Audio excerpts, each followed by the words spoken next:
All right, we are here. We are back for another one. We are back for another one. Happy Friday to everybody. We got to cover something. And Rod of God, no, this is not that guy. This is not that guy. This was a different conversation. This was a conversation that took place on Cruise Season channel, where honestly, a conversation sprouted up, or where, I mean, I know some of y'all are going to be laughing at it. But real talk, what he was poking and prodding at is part of honestly something that's kind of baked into the cake of the core of what of what caused the manosphere, what caused the black manosphere, what aspects of the black manosphere is about. So and I am legitimately divided on how I feel about some of the stuff that he said, but we're gonna break it down. We're gonna talk about it. We're gonna get through it. We're gonna get through it. And if you haven't seen it, you don't know what I'm talking about. Well, you will soon. You will soon. A gentleman gave a passionate speech where some tears were shed, and yeah, we about to get into this. I mean, it truthfully spoke to the core about a lot of the things that we talk about. So we gotta break it down. We gotta dig and we gotta get into it. So let's go ahead and strap on in. Let's get ready to go. Let's get it.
Peace, folks. This is X from TPOT Media. Open your mind and wake your black ass up. You know what time it is. Hit that damn like button as you make your way in the door. Grab a seat, settle in, get ready. It's the Grown Man Hour with your host, my man, Bernard Riley.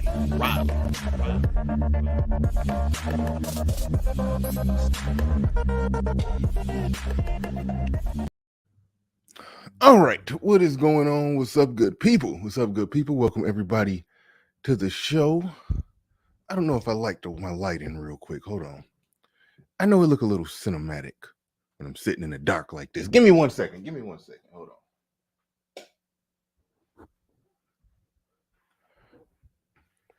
Yeah, now I feel like I'm more in HD, but that was a pretty cool cinematic look that I had going on when I had just that one light on. But shout out to everybody in the build. Appreciate each and every one of you for coming on in. Make sure you hit the like button, whether you're catching it live or you're catching it after it's uploaded. Make sure you hit the like button. Make sure you hit that like button. I see y'all in the building. 71 people already made it in. Let's go ahead and shout out to people that made it in bright and early and dropped a comment. Do appreciate each and every one of y'all. Make sure you hit the like button. Uneducated Lame in the building says, I'm not going to clown dude. I agree. I'm not going to clown dude, but you should never be caught crying on the internet. Actually, 2 for sure. 2 and a possible 3 men have cried on my panel.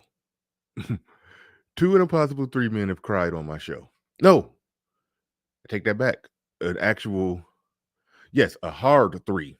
a hard three and a possible four. It's one that I can't remember, and it was like iffy whether or not he was actually crying, but three for sure.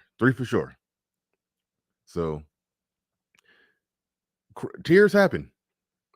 Okay, tears happen. You should never be caught crying on the internet, though. Now that asterisk on the internet, I understand, but now the 3 times it happened on my channel, I could say that it was a worthy moment to cry. You know, I would try to pull back from the mic and just be like, "Hey, hold on, y'all," and then I got to step off. But it was two situations where I don't even want to get. Okay, I'll go ahead and say it was in the one-on-one I did a long time ago with Complex Design, where it was his first time where he went like in real great details about his wife, who died. He went in great details about that, and yeah, it was a lot of people crying. Like it was that was an emotional show. And then when Judge Zilla lost his father to COVID, where everybody was still joking about it, he you know, he came up and he talked about it and told the story and everything. And yes, and then it was some tears. It was some understandable tears in that the man lost his father. I think his father was living with him at the time. So I don't know. So yeah, tears happen on YouTube. They happen. The other time it was involving a death. So there's that. So I don't know if it's so much don't get caught crying on the internet. It's like, what are you crying about on the internet? I think that's what what puts it in perspective. But anyway, sounds like he put out his hands to be a stepdad and they took a dump on them. Let that be a lesson. And that's why I said a lot of what was discussed there honestly does speak to the core of a lot of the junk we talk about here in this space, where when we're talking about baby mamas and stuff, and they think that we're looking at it just strictly from the perspective like y'all just hate black women, or we saying, no, don't mess with baby mamas because they body ain't tight no more. No, that ain't. I mean, okay, that's part of it, but no, that ain't the main story. That ain't the main story. When we're talking about being a stepdad, especially if you're a man who's done things the right way, start your own family, build it from the ground up. Now, they say that we offer no solutions. Stopping wifing up baby mamas, that is a solution. Some people go as extreme to say, leave them alone altogether. That's a solution. Because if men en masse start doing that, then that shit won't be normalized no more. They know it's a scarlet letter. Like that's the process of changing how the men move, and you change how the men move, you automatically change how the women move, and then that problem go away. And then when people become families, they're actually families. Like, we offer solutions. They say we don't, but no, that's a solution. They just don't like that solution. So it's a reason why we say, don't be wifing up baby mamas. It's a reason why we say that. And I say that as somebody who back in my blue pill simping past, I did it. So that's why I understand where homeboy is coming from in this video we about to play. I understand exactly where he's coming from. Exactly. But anyway, Gun Streets in the building says, "Oh man, get out of there, Bernard." No, we in here. He says, "Please hit the like button and share the program. Let's get the best show in the Black Manosphere to 20K subscribers." He's overrating me, but I appreciate it. He's overrating me, but I appreciate it. Now introducing Bernard Riley. You're overrating me, but I appreciate it. I know what I got to do to get my subs up. I know what I got to do. My live show be popping. There's people with way more subs than me that don't get more live views than me. So my live show is pretty good. It's pretty good. But I got to, when I get consistent on making pre-records and all of that, that'll get it in the algorithm to get the subs. So that's on me. That ain't even on y'all. I appreciate you, LB Crypto. I appreciate you. But Joe Ethereal in the building. Logan JJ in the building says, no grown man, I think he means no grown man, should be crying on social media. You look weak as hell. What more do you want from me? He didn't get connected to Tyrese. He said, "You look weak as hell, Tyrese." Kanye West, Michael Jordan cried at Kobe funeral. Come on now, give a little leeway. I forgot what he cried for that first time on that Jordan cry face. Was that his Hall of Fame speech? No, because his Hall of Fame speech was kind of tacky. I don't know what he cried for that first time. But leave Jordan alone about crying at Kobe funeral. That was understandable. Kobe was like a little brother to him. Leave him alone. Tyrese be clowning. And Kanye is crazy, but leave Jordan alone. He's did it, and we know what happened afterwards. Yeah. A truism says, when all your life is daggle, all you can be is a maggle. That rhymed. Logan JJ in the building says, just jokes. When are we going to see you crying on a panel, Bernard? Never. I will abort mission. I will push the ejector seat button and just shoot the hell up out of here before y'all catch me crying on the panel.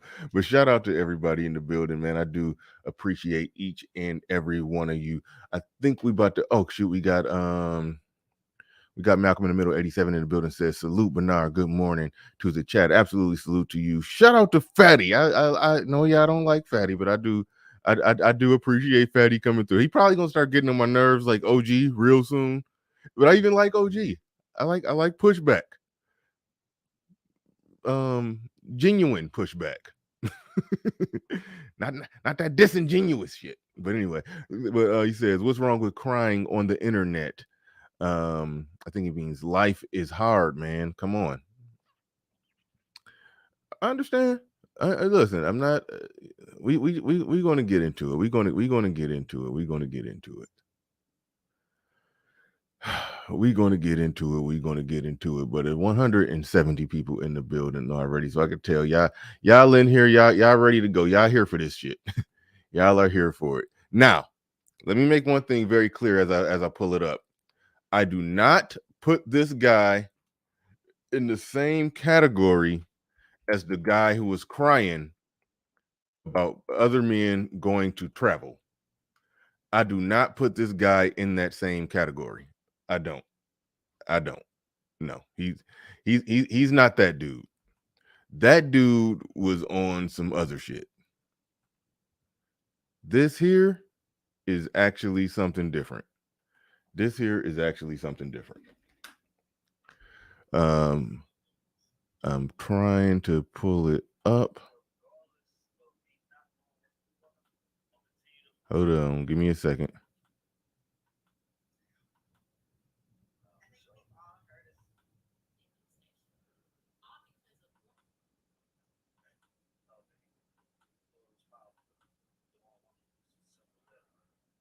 Hold up, yeah, I'm messing up. Hold on.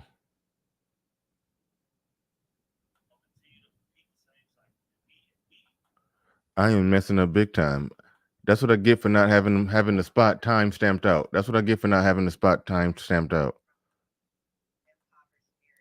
Hold on. I'm trying to pull it up. I'm trying to pull it on up. And I am struggling big time at finding the spot. Hold on. It's on my phone.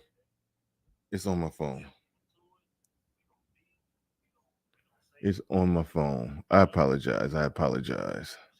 But love is going to sleep and waking up in the morning, choosing each other and trying this shit again the next day. Okay, now I know I'm here. In terms of making that happen. Ladies first. I would say more positive. Women ain't this. Go get your passport. No, your guys are saying don't get married. Oh wait, hold on. She's taking a shot. And realistic views of marriage. Platforms like these, you're not like the men. Is the main key in terms of making that happen. Ladies first. I would say more positive and realistic views of marriage. Platforms like these, you're not like the men who are like, don't get married. These women ain't this. Go get your passport. No, yeah. Well, hold on. She said more positive, realistic views of marriage. Who were the ones who really introduced the the unrealistic views of marriage? Was it the ones that said that they require a 6-figure man? Was it the one that when we ran the numbers on what they were saying they wanted, it came out to be a top 2% dude, even though she was damn near over 40, overweight, with a couple kids by a couple men? Who's unrealistic about marriage? The passport niggas? Like, come on now. Come on, like I ain't a passport, bro. I don't, but come on now. If you're gonna call out who's being unrealistic about marriage, like come on. Come on now. You skipped a whole flight of stairs. Skipped a whole flight of stairs. I would say more positive and realistic views of marriage. Platforms like these, you're not like the men who are like, don't get married. These women ain't this. Go get your passports. No, your guys are saying some things that are influential for Black men, because I think a lot of young Black men are not guided in a way to want to prepare for marriage. Because when we get the men together, the leaders of this community, that's gonna really, when they're not entertaining the women that's working in the club and getting these BBLs, doing all this extra stuff, and they're not paying attention to those women, are actually looking for wives, women will line up. They'll be like, oh, BBL and club twerkers is not getting in the way of some regular chick who thinks she's overvalued, or she's overvaluing herself in comparison to the regular dude that will be with her. who will activate his simp chip and be with her. The BBL chick in the strip club, the Insta chick that he don't even have access to anyway. That chick is not in the way. The person in the way is the chicks who think that their shit don't stink, even though they're carrying around all kind of baggage and shit. They're carrying bags worth of shit, bags full of shit.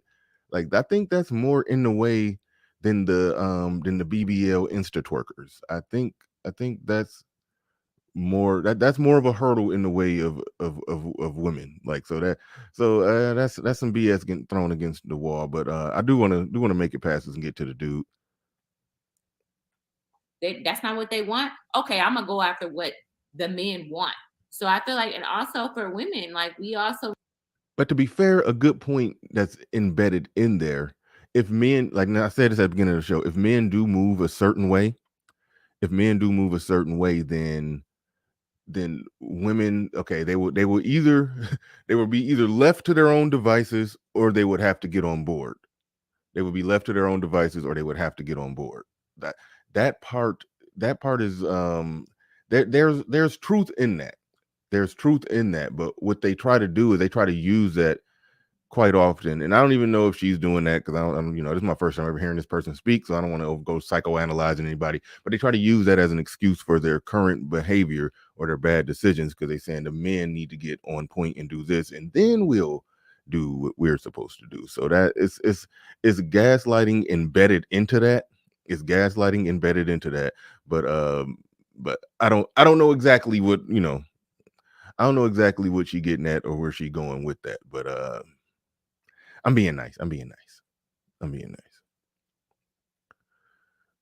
What was another thing? Oh yeah, it was she mentioned that these men that said, "Oh, these women ain't nothing, don't get married." Yeah, there's definitely a percentage of that, but the majority of the shows that I see in these spaces are men talking about what happened and why the women became unmarriageable. They're talking about that. They're talking about what would fix that problem, and they're pointing out and exposing that it's really the women who, all intents and purposes, enjoy many aspects of this current thing. Shout out to Game Changer when he say that this whole hookup culture, it really benefits women, because men will lower their standard in a hookup culture. Like, women, they will. I don't even want to get into that. I want to get on to it. But long story short, the women, they will still end up being able to find somebody to potentially marry their ass. It would just be later in life, when she's been out there a while, been single for a while, a single mother, You know, she weighs more, she got more kids, and she and all of that. And so the guys that are marriageable guys, and actually the guy in the upper right hand corner, Ricky Williams, you're going to actually talk about this when you're going to say the guys that you need, you don't want. That guy that they need, they'll end up with that guy. That's really our whole point. They will end up with that guy who's willing to sacrifice and do it all for them. They will end up with him just later in life when he's taking a badder deal. Like, that's what we're saying. We're not just saying fuck the whole concept, because most of us like the idea of patriarchy or patriarchal households. So we're not scrapping that. We're just saying that the system will fail if men have to go dive on grenades in order for it to work. And that's part of what he was talking about. He was like criticizing the act of diving on the grenade and also advocating for diving on the grenade at the same time. But so we're going to get into that. We're going to get into that. Also need to get in line as well. It's on both sides that it's a bigger picture to build a family, and the Black family needs to come back together again, and stop following after entertainers and social media lifestyle, and really come back together and build the family together. And what that really looks like, because I don't feel like we're prepared. We don't see it around us. We don't see healthy marriages around us. We don't have a realistic view of marriage. So once we put that out there of what a real marriage is supposed to look like, maybe that'll help us prepare ourselves to be ready for marriage. I really want to get to what the gentleman Ricky Williams said. I didn't even mean to start back here. When she said come back together and build a family together, is she talking about younger people moving the right way, or are we talking about middle-aged people getting married later in life? Like, that's would be happening. It'd be like a older millennial, young Gen X conversation about building the Black family, putting the Black family back together. And I'm more of the view that the next wave is truly where it's at. The next wave, the next generation, the next group of people, the younger people, is where it's at. And even by younger, even if we're talking about a guy in his early 30s, a woman in her mid or late 20s, like something like that. They both show up, they don't got kids, and they start an actual family. That's a decent situation. But a lot of times in these conversations talking about repairing the Black family, it'd be people 38 years old with multiple kids, and those that was barely considered marriages. People closing in on 40 with multiple kids. It's like, yeah, you're finding somebody to settle down and get old with. That's nice, but we're talking about building the Black family. That ain't, at least in my mind, that ain't what we're talking about. If we're talking about actually doing that, we're talking about actual couples getting together and starting a family, not just not just moving two households under the same roof to lower the price of bills and expenses. But okay.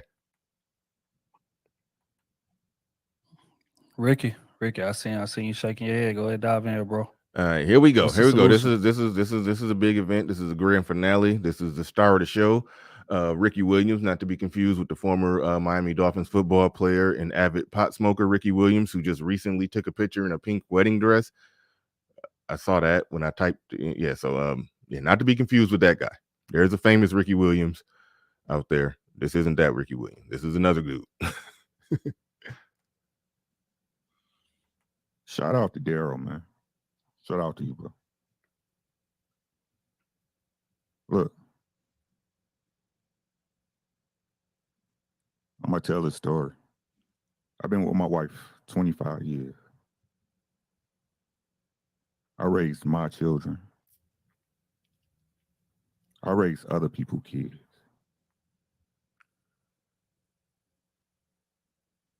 I sacrificed.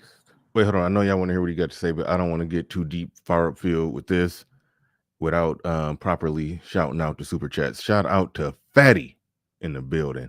He says, when a kid asked Tom Brady who is his hero, who his hero was, and I got emotional before he said my dad. He got massive support. It's okay if the topic deserves it. Yes, that's sort of the point I made. in the beginning. It's okay to cry, but what you crying about, nigga? What you crying about? But it's okay. It's okay. Listen, man, I'm a softie sometimes. You know, it was there's scenes in movies that got me. I wouldn't just boo-hooing crying, just newborn ugly crying. Like, no, I wouldn't do like that kind of type of crying. But like in Pursuit of Happiness, when they was like they was like homeless for a little while, and he started pretending like they were, you know, out in the wilderness with dinosaurs, and they had to go hide in the cave to get away from the dinosaurs. But the cave was the bathroom that he did that so the son didn't know that they was homeless. They was just playing a game, and then the son sitting there happy, but he's sitting there crying, but the son just happy playing the game. Like, oh man, that yeah, stuff like that get me. Like I ain't go front. I ain't go front. I ain't tears happen. Tears happen. Tears happen. Mama's boy in the building says OJ's. I was about to sing it, but he says "Cry Together" is a classic. I was about to sing it. Oswald in the building with a $10 super chat. Do appreciate you. Do appreciate you. Weather in the bill. Oh my goodness. Weather, just pack your bags and go to hell. Just go. I don't want you to like die and go to hell. I want you to just pack your shit and go there in your physical body and be there and get the full experience. Okay, that's what I want you to do. Weather. The wrenchless weather. You ain't never getting your wrench back. Never. All right. Weather in the building says hopium panels for hopium addicts. Hashtag forever wars. Yeah, and you're forever chat rooming while criticizing the shit that you love and support. Okay. Rod of God podcast in the building with the $5 super chat says fair use. Thank you to everybody who's supporting the stream. Thank you to everybody who's supporting the stream. All right, let's go ahead and dig on into it. Let's get into it.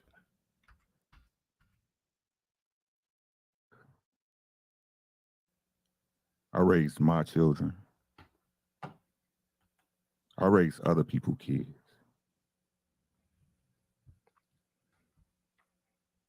I sacrificed.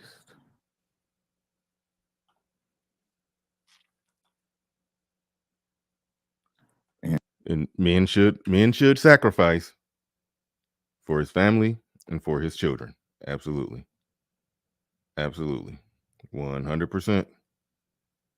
100%. Had to send a quick message. Hold on. All right. There we go. Men should definitely sacrifice. But what you're sacrificing for is the $1 million question.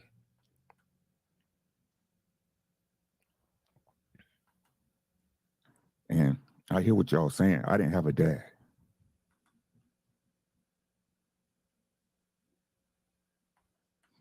Same here. Dad died when I was 5 years old.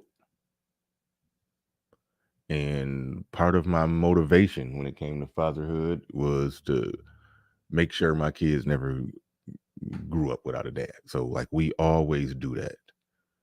Like we black men don't they'll try to depict us and talk about us like monsters, but I see more of us who grew up without fathers, or we saw, maybe something bad happening to our mom with, boyfriend, stepdad, or even the dad or whatever.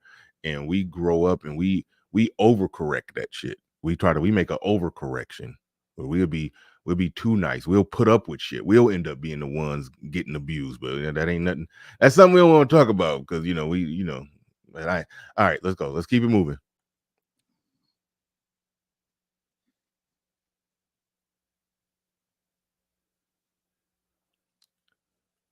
I had to figure it out.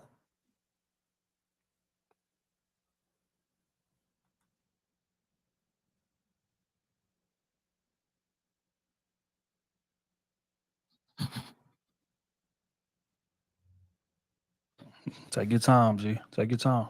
Straight up. You sound like a great father. Yeah. Thank you. Yeah.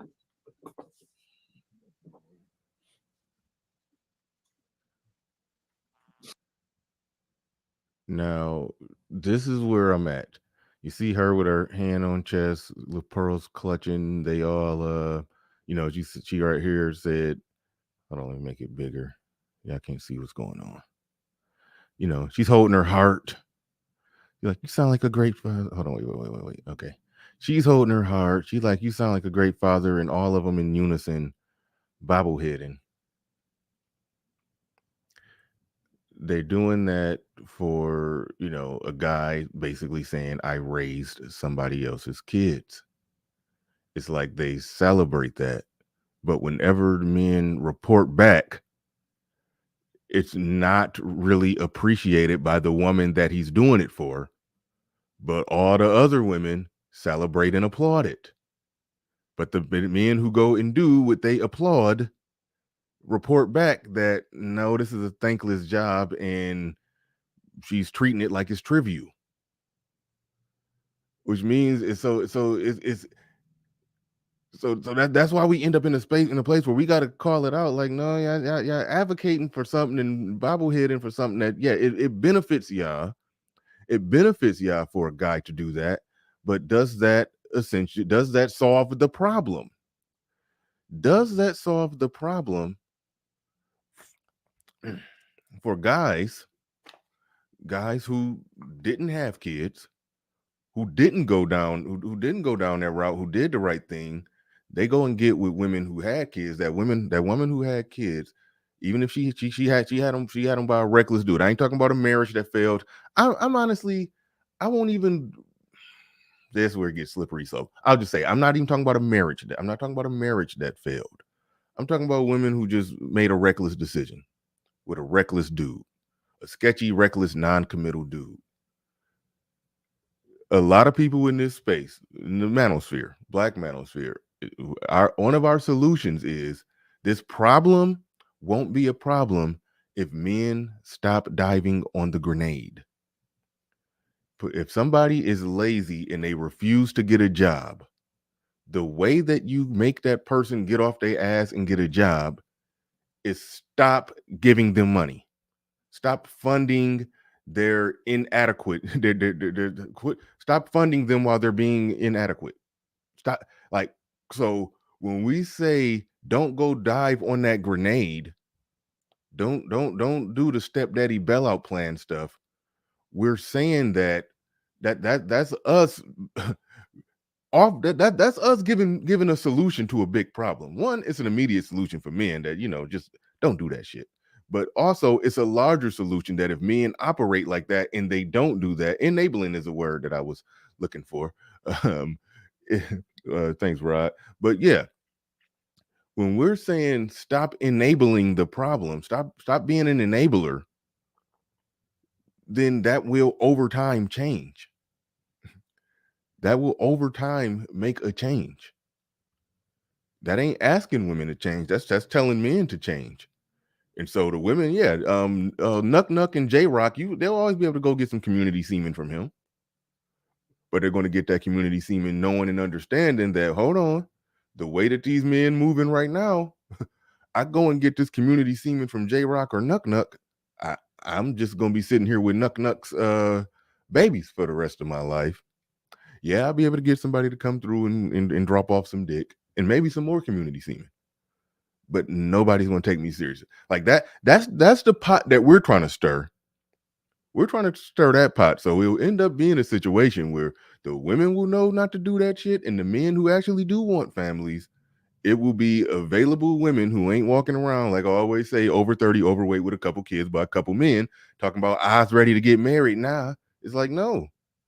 So that's our solution that nobody likes. That's our solution that nobody likes. Y'all don't never give solutions. Yes, we do. You just don't like them. A great father. Yeah. Thank you. Yeah.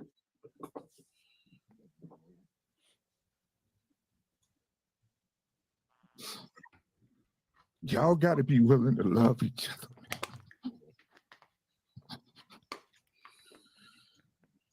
Y'all don't love each other, bro. Y'all don't. Y'all love money. Y'all love trips. Y'all sit here and give y'all life away to somebody who won't give you their last name.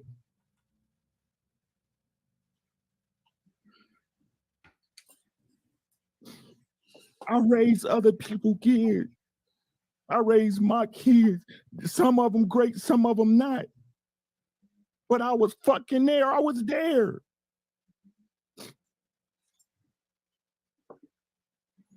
And when this ain't no diss to nobody, but when I tell it's no different when I'm on here and I'm telling y'all, man, y'all got to get over that bullshit, man.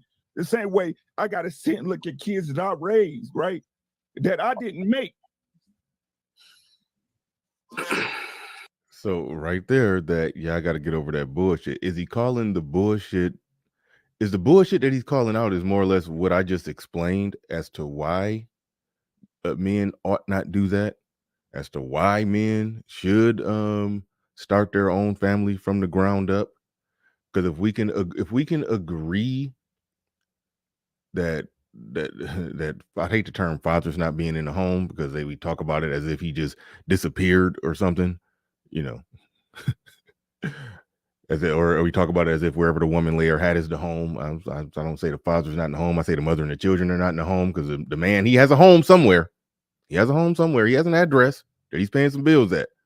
Why is she not in the home? That's how I look at it. Like I always said before, I did a video on that. Did he leave you and the kids, or did you leave him and take the kids with you? But when he says that what did he say? We got to stop this bullshit. I wish he would have really. Well, he kind of explained it, but I want to hear more. Like, what is it that he's saying bullshit? I think he's saying the bullshit because it's a two-part thing that he's doing. Is at one part it sounds like he's talking to the men, and the other part it sounds like he's talking to the women.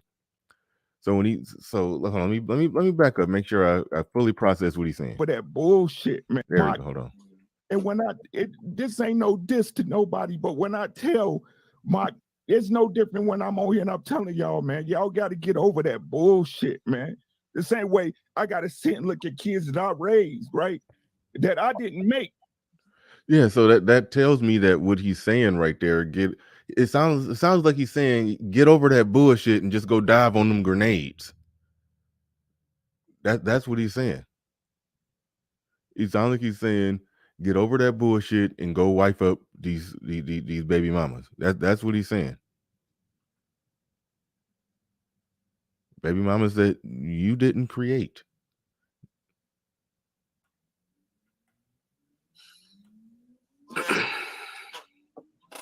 Right? But then we get in these spaces and everybody, I'm a simp, I'm a sucker.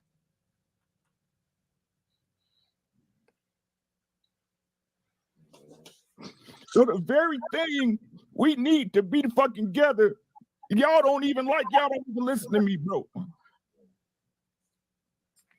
See, so he's talking to the men right there. He does say some real shit about the women, but he's saying the thing that we need for us to be together, we don't want to listen to him. Basically, he's saying what we need for us to be together is basically for y'all to dive on the grenades. For y'all to dive on the grenade so we can be together, so there can be black families.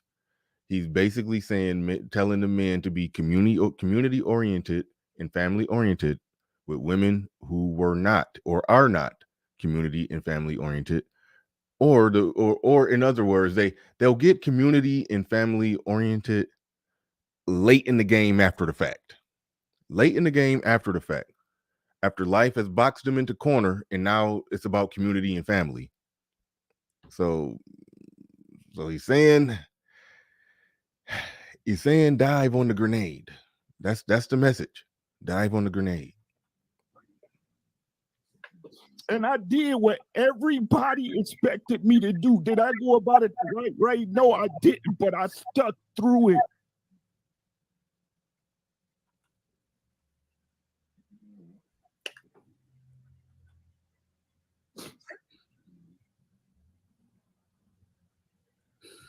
And it's not appreciated. It's not. No matter what y'all say, it's not. And now he's talking to the women right there. Now this is where, you know, the rubber meets the road, right there, where he's saying to the men get over that bullshit and go dive on the grenade. But then he's talking to the women and saying, "Y'all don't appreciate it." so it's like you're telling men to you're telling men to do that while simultaneously saying it ain't going to be appreciated. It's a thankless job. It's going to have you because he didn't explain, and I respect he don't explain what the problem is. Because put it like this: if he sacrificed and he did all he was supposed to do and he was respected and appreciated, I don't think he would be on the internet speaking from this place of pain. I don't think he would.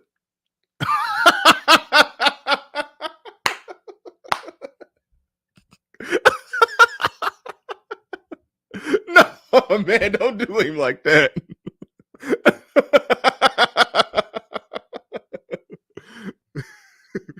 Ricky!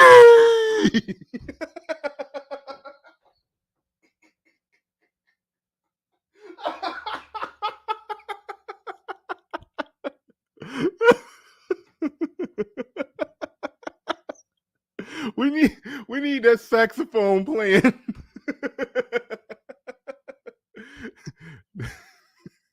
We need that saxophone playing. Ricky! Oh my goodness. Oh my goodness. That's some funny shit. Oh man. Damn, that was a good one. That was the chat message of the day. That was the chat message of the day. Look, there's some things that he's saying that, okay, let's just say, for example, if a guy already has kids, so he's contributed to the pool of baby mamas, and it ain't working out with the women he had kids with. It is what it is. I understand that guy, I mean, even though men do view it different, it is what it is. You can't change the biology on that. But I understand, like that guy getting with a woman with kids, like some sacrifices, like I understand that there's a give there somewhere, any dude out here being a serial impregnator saying, "Oh, I ain't messing with nobody, I ain't being with no baby mama." It's like, you ain't this. A lot of this conversation ain't for you because in your own way you're part of the problem. So a dude like that, like put it like this: a chick with a couple kids by a couple men, a dude with a couple baby mamas, they get together and just had them, just some little Hollywood lifestyle. I don't know. Just I ain't tripping on that. I ain't tripping on that. I talk more to the men who haven't already stepped in it. And that's who I'm talking to. But we'll get more into that. We'll get more into that.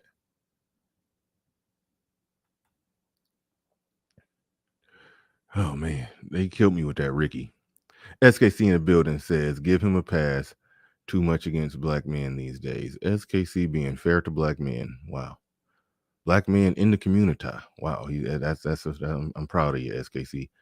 Actually, yeah. Yeah. Shout out to SKC. I think SKC is the one that I got this from. Tan in the building says, look how fake Kayla, why you call her Wesley Snipes, looks, and unbothered King Sheba looks. Black men, SYSBM. All right. JC the Conqueror in the building says he weak for crying about raising kids that's not his. I don't think he's crying. I don't think he's crying about that alone. I think he's looking back after 25 years of doing it, and that's what I think that's what he's crying about. Looking back at the outcome and the results of it. I think that's what he's crying about. He realized he sacrificed his life, and for what? I think that's what's going on. Because when you're talking about y'all don't appreciate it, you're going to get deeper into that. We're going to get back into it. Fatty in the building, he says, he has a point. In this space, we complain about kids becoming problematic when they don't have a father figure at home. And then we shame those men who took that responsibility and became the stepfather. I don't, and I already broke down why I don't think that's the way. I don't. If we celebrate stepdaddyism, then by default we're enabling baby mamaism, which means black men will have families and will have kids. They just will have it later in life with older women with other people's kids. Like, that's a shitty deal for a man, especially if that man don't have any kids his goddamn self. That's a shitty deal for the man. So what's the solution to that problem? Don't enable them. Don't give them a bailout plan. Let it be known that it's baked into the cake of the culture. There is no bailout plan. That way they will stop doing that. That way they will get the type of man that they find to be the stepdaddy. I mean, listen, I was a stepdaddy before, okay? When she got pregnant, she needed a bailout. She knew exactly where to find me. They will do a piss poor job at picking a dad for their kids, but they will knock it out the park when it comes to picking a stepdad for their kids, which means they know a decent man when they see a decent man, but they're making a choice not to get with the guy that they need to be with. And the result of that is a bunch of kids and without fathers in the home. And then now they're telling the decent men to go dive on the grenades. It's like, no, that's not the solution. That's not the solution, but we offer solution. They just don't like it. They just don't like it. He has a point. Well, no, I already read that. My bad. I thought I clicked on the other one. But thank you for the super chat, Fatty. Thank you for the super chat. Devin Mitchell in the building says, is that Kevin Gates crying? No. That's Ricky. Joseph Wooden in the building says, this is hilarious. No, it's not. No, it's not. A little bit, but no. Creation Muse in the building says, it's always deep coming from an old school broken heart 100. This probably falls in the category of the lady that left her soulmate. Guy probably died of heartbreak. I think he's still married and still with I don't know if that falls in that category. I think he's still married.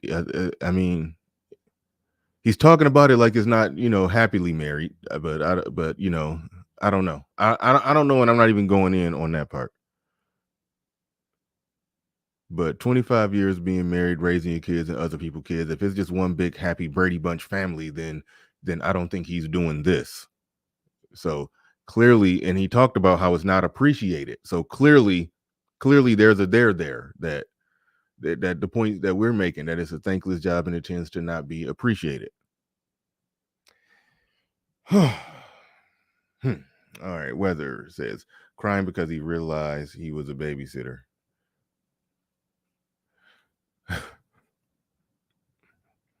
I ain't gonna fight you on that one. I ain't gonna fight you on that one. Sun is Hot Rod in the building says, I was wondering, has any of them kids called him daddy even once? Jay Fleming, we're not taking I think it means taking bad deals. It says talking. We're not talking bad deals, but I think it means we're not taking bad deals. Prophet of Thought series in the building says, your first exposure to kids should be your kids, not the kids of some dude who didn't want the old mama. Shout out to brother Xavier. All right, let's dig back into it. It's frowned upon. Y'all spit on it. See, that's C1. Like I said, he told the men to go dive on the grenade, and now he's saying, but y'all women don't even appreciate it. Y'all frown upon it and y'all spit on it. Wait, hold on. Wait, is he talking about the dudes still? Hold on. Wait, I don't know. Wait, let me back up. Because like he was going back and forth where it sounded like he was addressing the dudes and addressing the women, and was doing it both at the same time, and it legitimately got confusing. So let me back up some. And it's not appreciated. It's not. No matter what y'all say, it's not. It's frowned upon. Y'all spit on it. Y'all minimize it. Y'all make it trivial.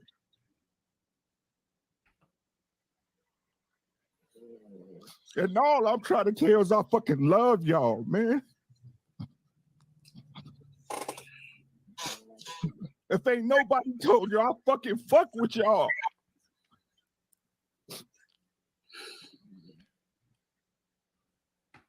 But we looked at it like, oh, you the throwaway dude.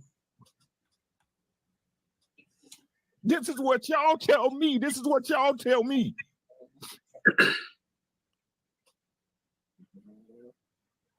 Why y'all think we keep getting the shit we get, bro? Why y'all think?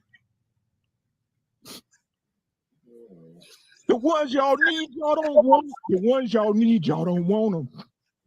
Y'all don't want them. Y'all want the glitz, the glam. Y'all want all the pretty shit. But soon as something happen that you don't like with me, fuck me. Fuck it. All them, one fuck up, take away all them data boys. Yeah, right there where you said, well, Big Biz 800 says stepdaddy rage.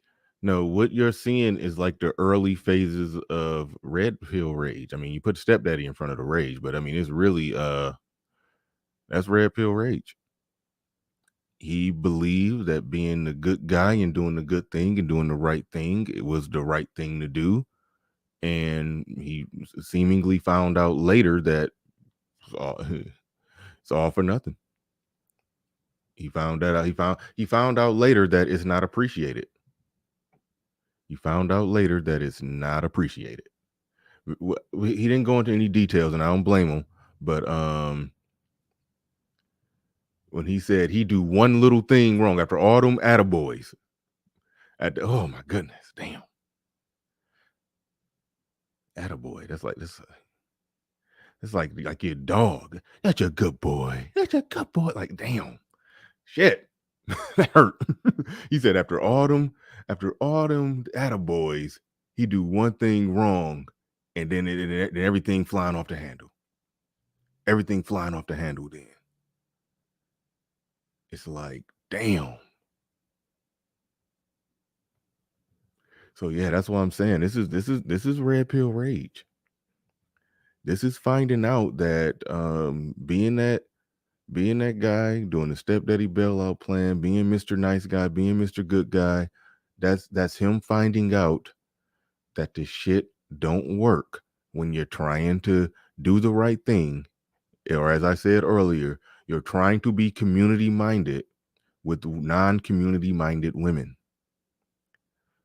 Like that's how it works. That's how it plays out. That's what we've been saying. Situations like what he's describing is not the only thing, but that's a part of what made the Black Manosphere come into existence.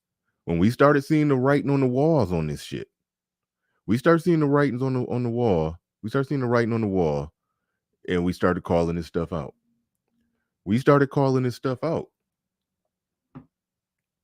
And that's what he's seeing.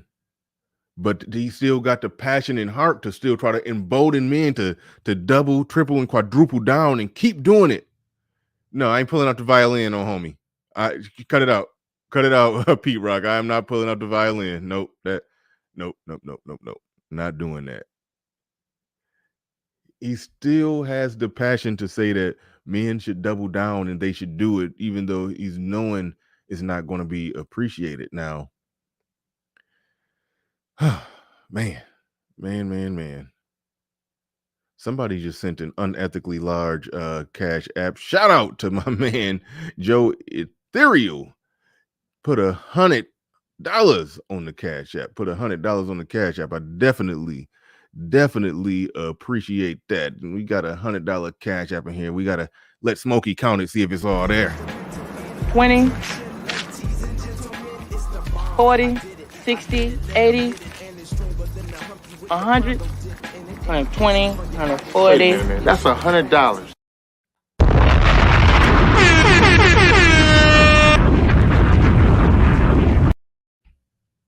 And also, shout out to M. Perry, who just also dropped. Oh, I don't know if that's M. Perry. That may be another Perry. That's just Perry. I don't think that's M. Perry. Just Perry sent a cash app as well.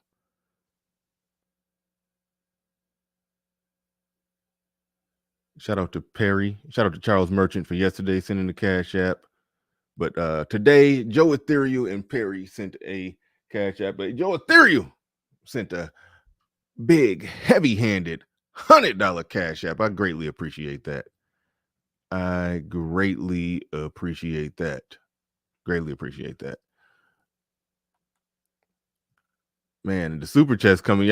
I'm seeing all these super chats. Y'all better not be clowning him. All right, y'all be nice. We're just doing analysis. We're attacking ideas and not people. All right, y'all be nice. He said, is that Kevin Gates crying? Creation Muse in the building. Says it's always D coming from the old school. I read that one. Weather saying he crying because he realized he was a stepdaddy. I can't fight you on that one. I mean, no, not he realized he was stepdaddy. He realized he was a babysitter. I ain't gonna fight you on that one. And I've done that stepdaddy dance before. I told my story. I got married at 19. Was married from 19 to 31. It's not babysitting when it's your own kids, but it's but that brief moment before your kids are there, before your kids are born, that brief moment where it's just it's just her kids, and then you're there and you're at the house, or just her kid in my case. You're there and you're at the house and she's not at the house, and it's like, okay, where the hell is she at? What the fuck? And then you just sitting there and like, oh damn, you're okay, yeah. I'm her babysitter. That's what's going on here. That's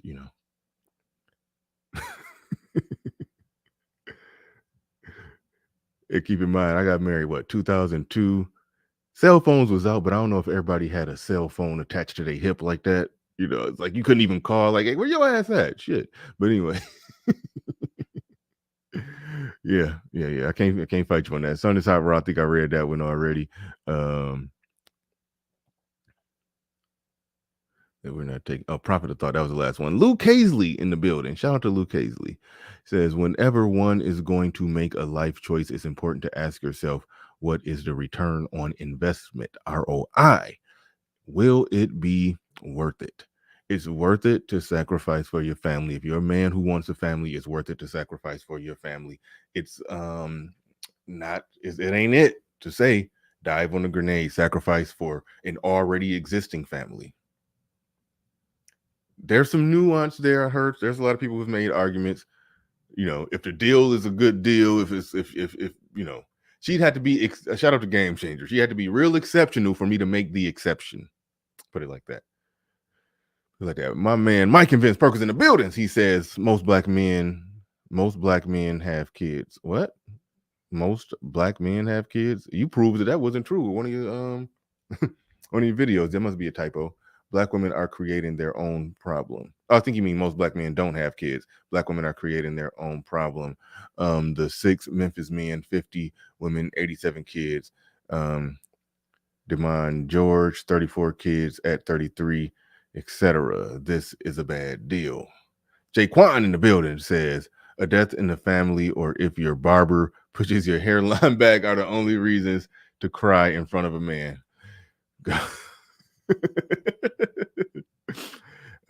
Yeah, barbers. Okay. If you're not really going bald and your barber puts your hairline back, it will grow back right. It's me people going bald, be blaming the barber. No, you just losing. You just going bald, nigga. JC the Conqueror in the building. He says this shit is sad and cringy. Yeah. Barry Hamilton in the building says Ricky's tears suggest soul music is alive. The Mac the Trucker in the building says stepdads don't get credit, period. It's a lose-lose situation. Only person that gave credit where credit was due was Shaq. He made a rap to his dad, to his stepdad. Yeah, he gave credit. He gave credit. Says Bernard was a member of the Babysitters Club.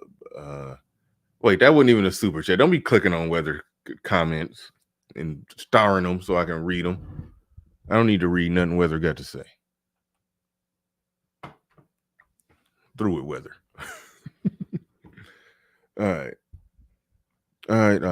Let's get into it. 44,000 a year. all them, one fuck up, take away all them data boys. But soon as something happened that you don't like with me, fuck me. Fuck it. All them, one fuck up, take away all them data boys. 44,000 a year. Like what he's explaining right there, just to go back to it, what he's explaining right there is how they roll out the red carpet for niggas who ain't shit. But the guy who really being there, working hard and grinding and doing everything he possibly can for him, one little thing, and it's a major problem. They ain't shit, Negro. Oh no, that he does what the hell he wants. That's so. I mean, we wrong for calling the shit out though.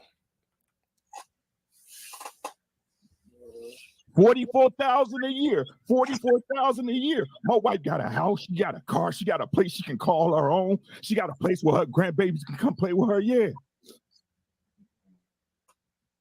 Stop clapping down there at the bottom. Stop clapping, because he's implying that it's not appreciated, and it's and he so it's like you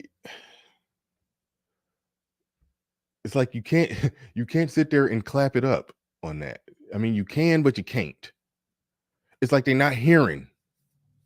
Oh no, they are hearing. They're ignoring. Here, my wife got a house, she got a car, she got a place she can call her own. She got a place where her grandbabies can come play with her. Yeah. Yeah, no.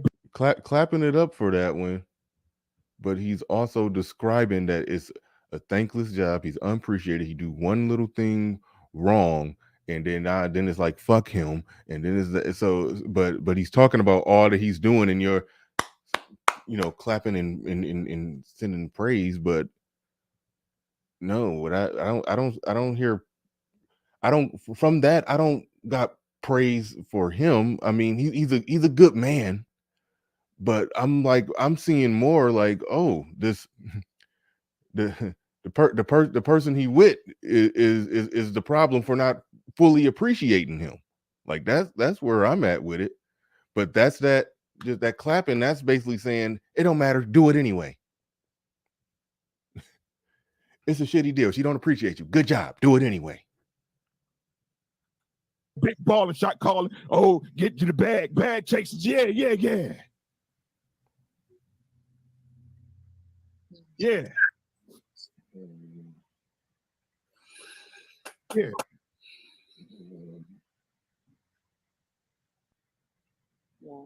It's powerful shit, man. Grown man shit. Like I say, at the end of the day. All right. He's saying it's the 44,000 for me, sis. I think what are you quoting what women would say? Yeah, I stole your line, Game Changer. I called them bobbleheads already. So I think he was saying that he makes about 44,000. Depending on where you live, I know some people that live in big cities don't believe this, but depending on where you live, you can pay for you can get by on 44,000. You can get by on 40. I remember I made 50 in a small town. I made $50,000 and was able to pay the mortgage and wait, no, I technically made more than $50,000 because I was writing off everything. I mean, I finagled I claimed a lot of exemptions, so I wasn't paying as much in taxes. Well, not on my check. I ain't about to get into that. Anyway, we were doing just fine, and I was, paying a house note and I think one car note. It was a brief moment where I was paying two. A house note and one car note. Like in smaller towns where the cost of living ain't ridiculous.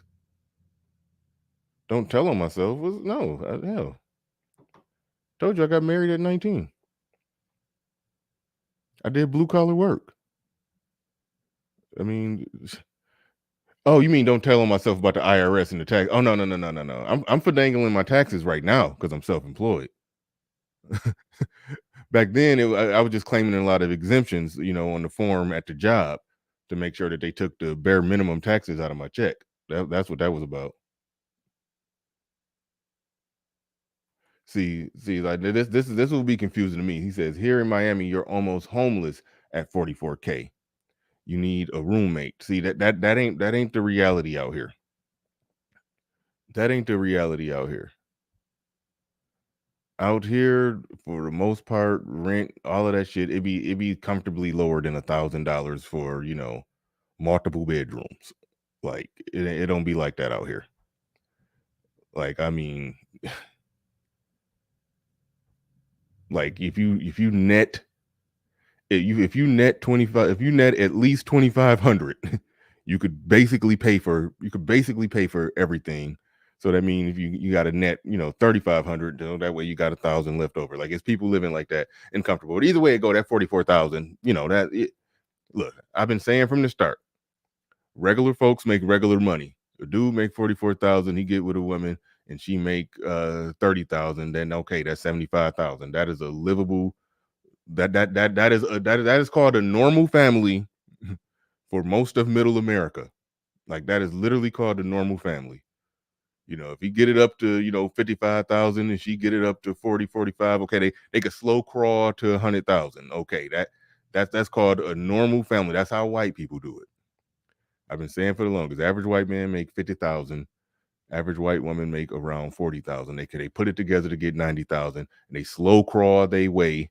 They slow crawl their way to 100,000. They don't make no stupid decision. They buy a house, they pay it off. They got a life insurance policy, and they plus their retirement.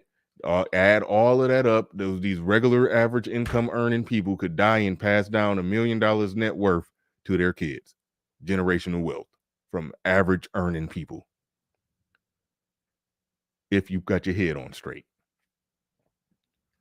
So all this big stuff about 44K, 50K, that ain't enough. It ain't enough for you to live the mythical lifestyle that you think white women live. No, but it is enough. It is enough for most white women. Put it like that. Put it like that. But yeah, but what's going on in Miami, LA, New York, where from what I hear, you pay $2,500 a month rent for a 1-bedroom hole in the wall. I don't know nothing about that. I don't know nothing about that. I don't ever want to live in a big city. I want to be able to drive to one. I want to be able to drive to the big city. I want to live in a small town with no traffic and with no traffic. No traffic and low rent or low property value. That's where I want to live. And I want to be able to get in my car and drive 25 minutes, 30 minutes. I want to hang out in the big city. But I don't want to fucking live there. Do not want to live there. But all right. That was pretty much it right there. A few more people said some things after that, but I didn't say all of this I didn't do this just on some, I'm about to, you know, knock this guy, clown this guy. I understand a lot of people been, you know, clowning him, and I understand why. I get it, you know. Grown man crying. I get it. But I'm not I'm not gonna knock him because he experienced and or is experiencing the things that basically the things that we talk about when people try to, you know, tell us we're wrong for the conclusions that we come to. There's somebody, he's somebody who's experiencing that. He's experiencing it firsthand. He's getting a dose of red pill reality. This is some red pill rage that we're seeing, and some understandable red pill rage. Very understandable. Very understandable. You know, he's 25. I mean, no, he's been married 25 years. Do the math. I mean, he got married in what, 97? You know, people weren't moving right when it come to this shit. Back in 97, he made his decision. He stepped in it. He dove on that grenade, and he stayed there to fight. That is what it is. He dove on that grenade, and he stuck it out, and he's reporting the results. I can't I can't knock them. I cannot knock them. I can say that this is a reality. I could tell other men this is the reality. This is where it ends up. But he's wrong in the aspect that he's simultaneously telling other men, simultaneously still telling other men to do it. That's the area where I gotta say that he's wrong. That's the area where I do gotta say that he's wrong. Now you're probably wondering, what am I pulling up? Well, y'all can't see it yet. What am I pulling up on the screen here? Now shout out to SKC, because the gentleman, Ricky Williams, aka Ricky, actually came on SKC's panel. He actually came after SKC did a reaction to it. The gentleman actually showed up on SKC's panel and had the conversation. They talked very briefly. We're going to look at a bit of that. Then we're going to open this thing on up.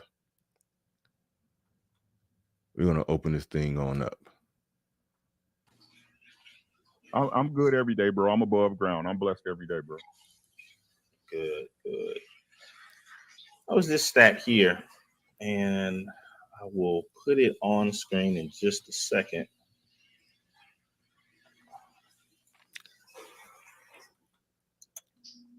I wanted to see what you may think of this and give me your thoughts. Mm-hmm.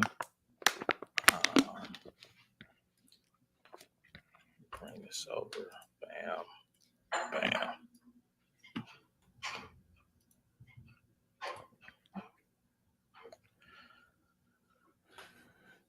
Now, does that play into the conversation that you guys were having, I guess, a week or so ago? I think that's part of the whole general argument for most people against marriage. You know what I mean? Is that discussed on that panel? Yeah, right? But I look at it like this. If you, again, I make no excuses for the life I had before my wife. I was young, right? I got 3 kids that I made, right? 3. And I raised all of them, right? Now, did I go about it the right way with my high school sweetheart? No, I didn't. But my first wife that I got divorced from, me and her was married when we got a baby, because I always get the likes up, y'all. And if y'all new here, subscribe. I always said, like I said, even with my high school sweetheart, I wanted to marry her, but it didn't work out for whatever reason. You see what I'm saying? I believe that if you're bold enough to shoot skeet into a woman, bro, you should marry that woman, because that's the basis of your family. So what does that mean? What responsibility do I hold towards men? Stop fucking and shooting at chicks that you don't think could be a good mother or a good wife to your children. That's a true statement. That's a true statement.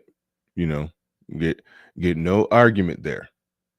The only thing with that is what ends up happening, and I don't know to what degree that's him, but a lot of times when the older guys who kind of, been there and done that, they get real preachy, It's like it ends up being it's like they had a wild out past. They had a lot of kids out of wedlock, and then late in the game they start talking about community. I don't know if that's him. I don't know if he falls into the category, and we've seen that on panels where they it's like they get real self-righteous on some man, y'all young fellas, y'all need to get it together and help clean up this mess that I helped create. It's like but so I don't know if that's him. I don't know if that's him, but the general message is true. It's just I I like to hear that message. I like to hear that message more from people who didn't get out there and make a bunch of kids out of wedlock. You think it's not like he just said he had, you know, just one that was before marriage. Okay. But you know, but yeah, I don't know if I want to pit. I don't know if I want to I don't know if I want to charge him up with that. I don't know if I want to charge him up with that. But it does reek of that, where you get some people who, you know, they was wilding, they was doing it, they was a part of that problem, and it's really the same thing that women end up doing in these conversations, where they're basically asking the men who didn't engage in that shit to go be the bailout, to go dive on the grenades. It's like the women who want you to dive on the grenades and the dudes who help create the grenades when they get older. It's like, yeah, go dive on them grenades. Go clean up this mess I helped create. It's like, I don't know if that's what he's doing, but it's that we hear that too often on these panels. Everything you should be doing as a man should be you should be moving intently. Agreed. Like I said, this is a decent man. All right. Y'all can call him a simp, and yeah, you know, I think what he did was par for the cause for the 90s. He wifed up a baby mama and stuck it out. I think that was par for the cause in the 90s. I think that was very normal. Hell, me just 5 years later. If he did that in 97, me just 5 years later in 2002 did the same thing.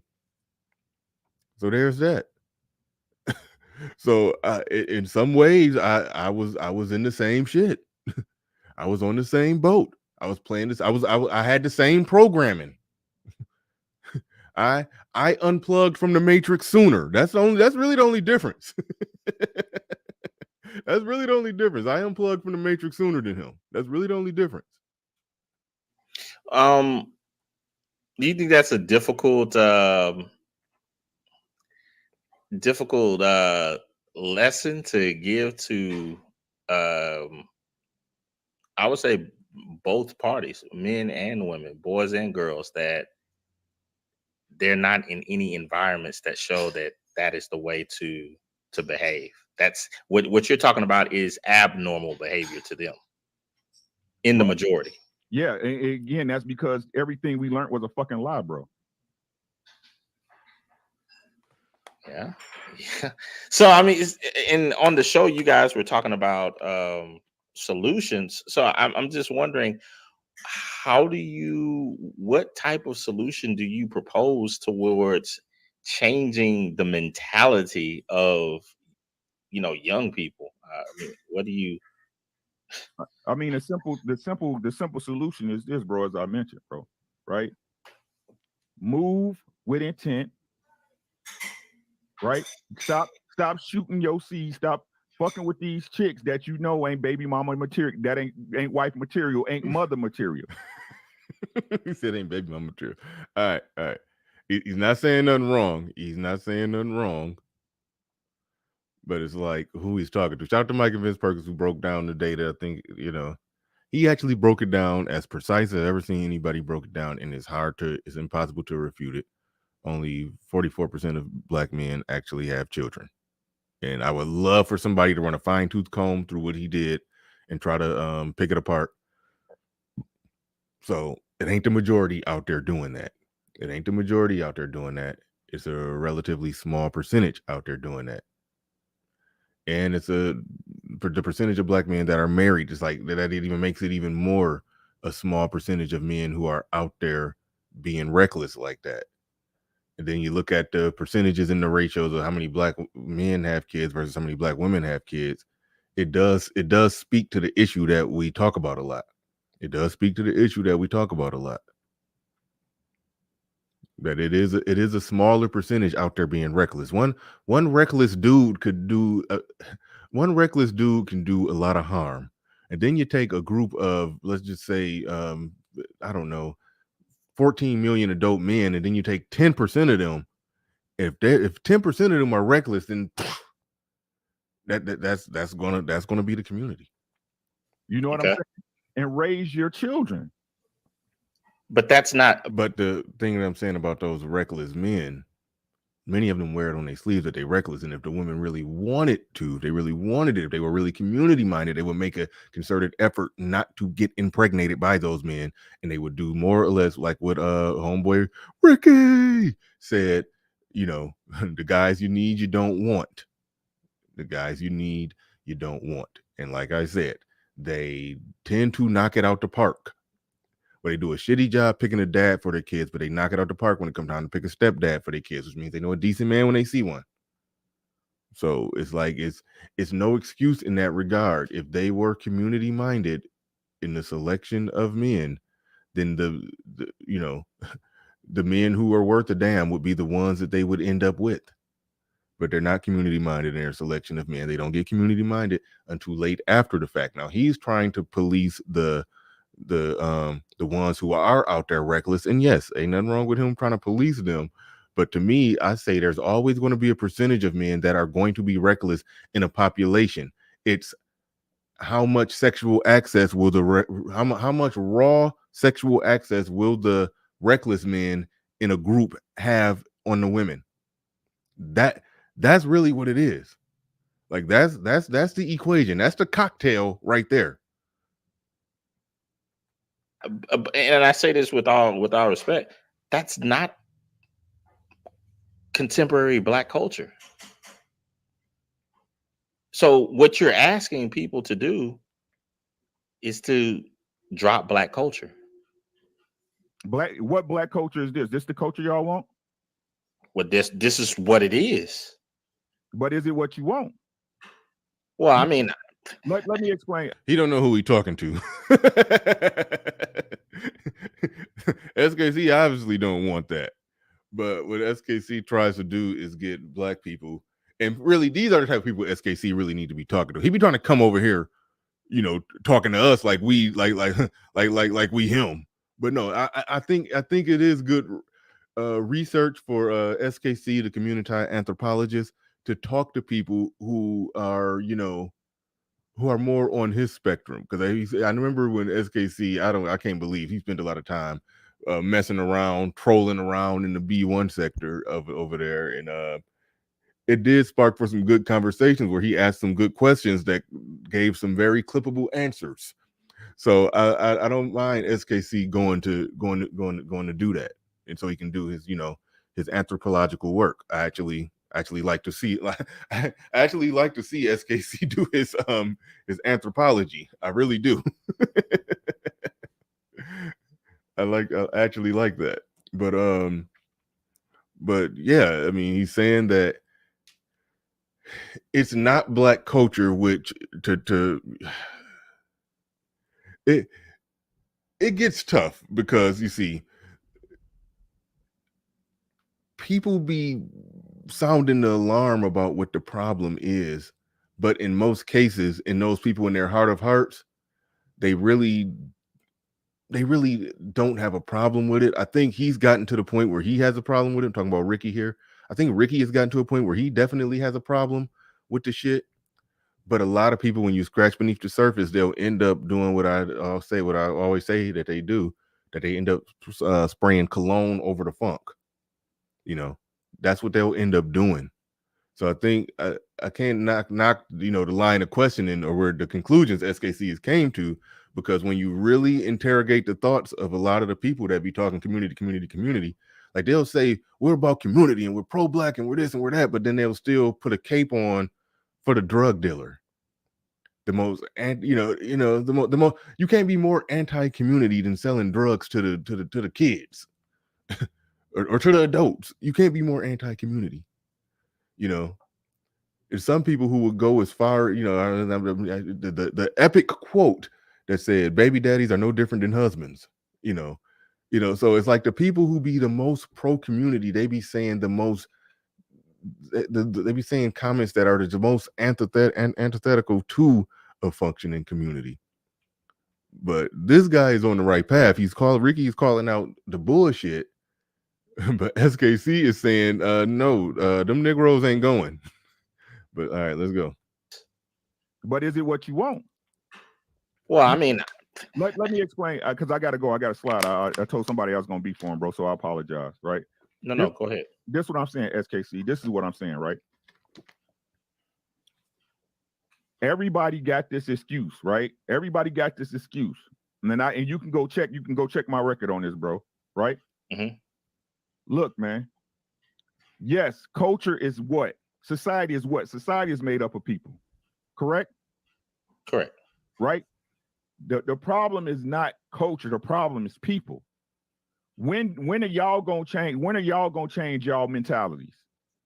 When are y'all gonna make again, it all starts with you.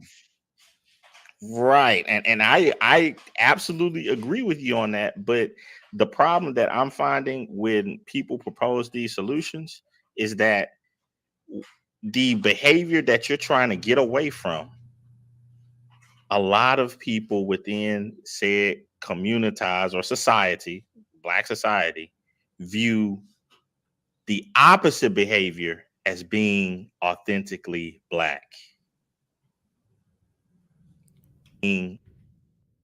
Of people within said communities or society, Black society, view the opposite behavior as being authentically Black.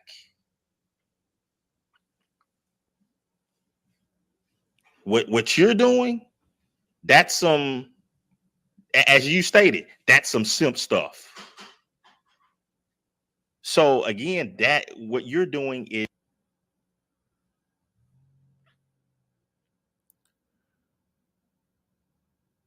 I'm a little confused right there, because what he's doing, so I think is SKC implying, and maybe SKC can come up and explain that. SKC, were you implying right there that him just being married and taking care of his kids, like people say, like that's some simp stuff? Because that ain't it. I argue with anybody to say a man taking care of his family is on some simp stuff, but stepdaddies, many of them do tend to be simps. That much is true. That much is true.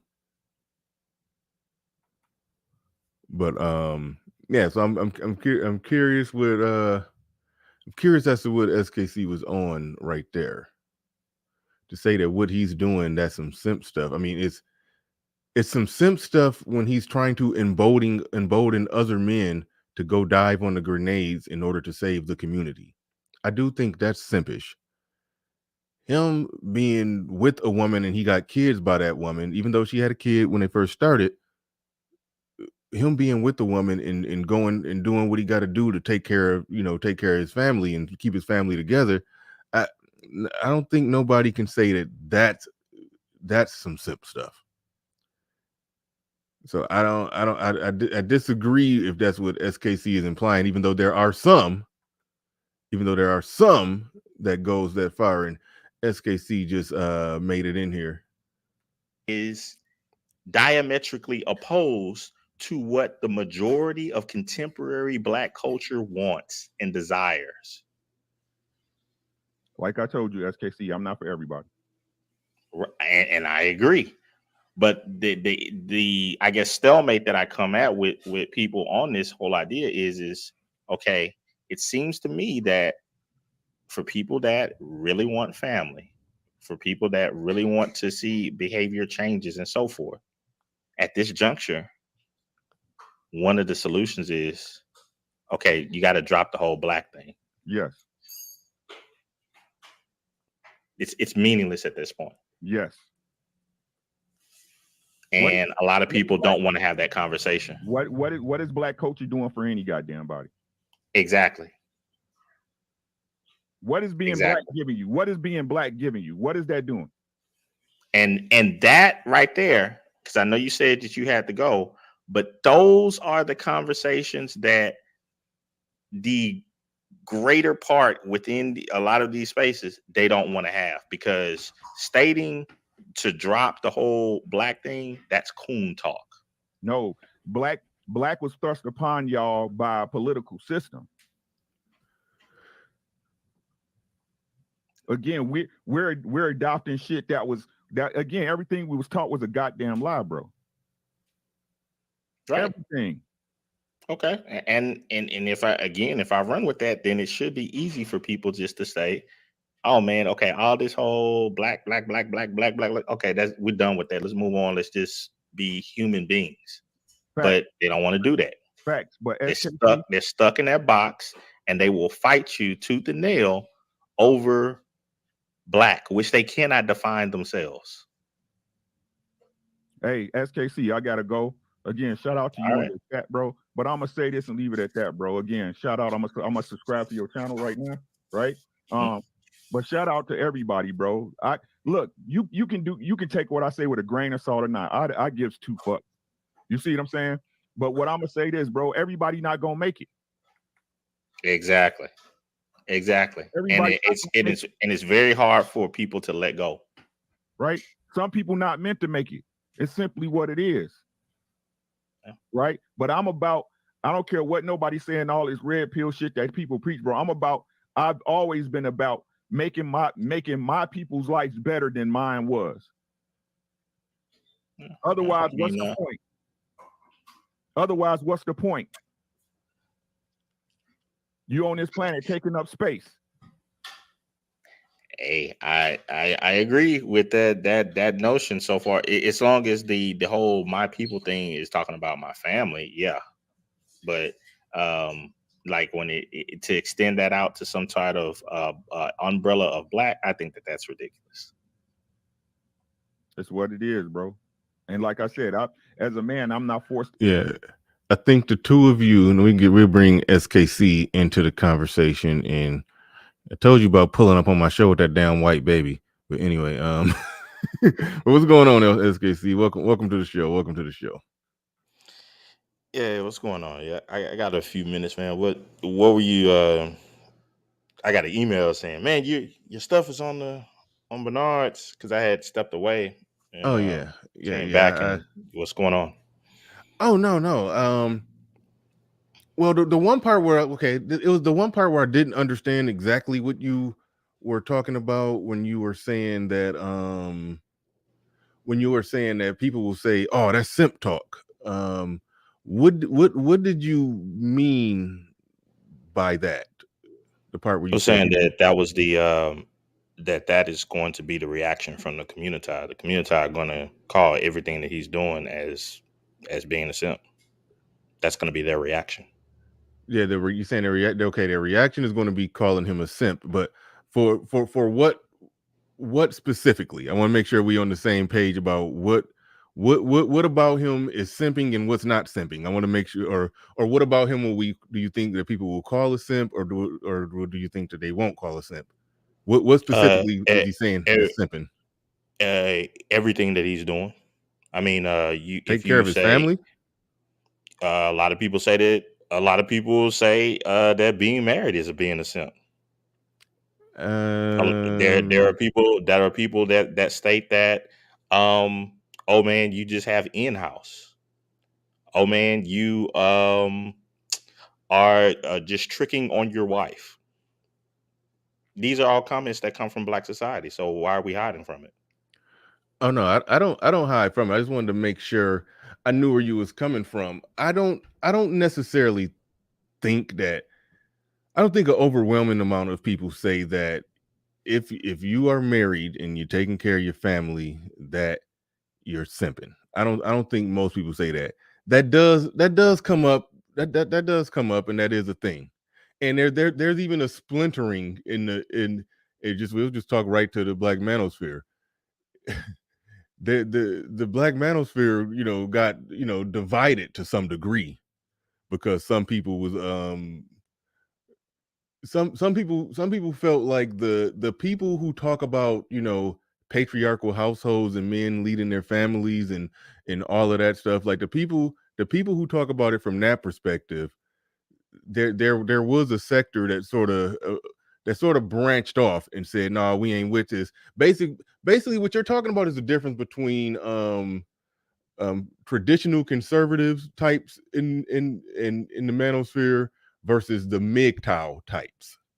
I'll give you that argument, but I mean, overall, let's just be honest, bro.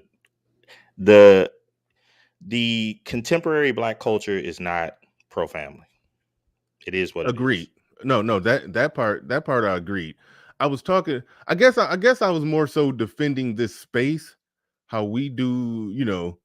I think we're on the ground on the front lines, calling out the bullshit and highlighting it, the stuff that the reasons and the things and the choices people make that results in a not pro family community.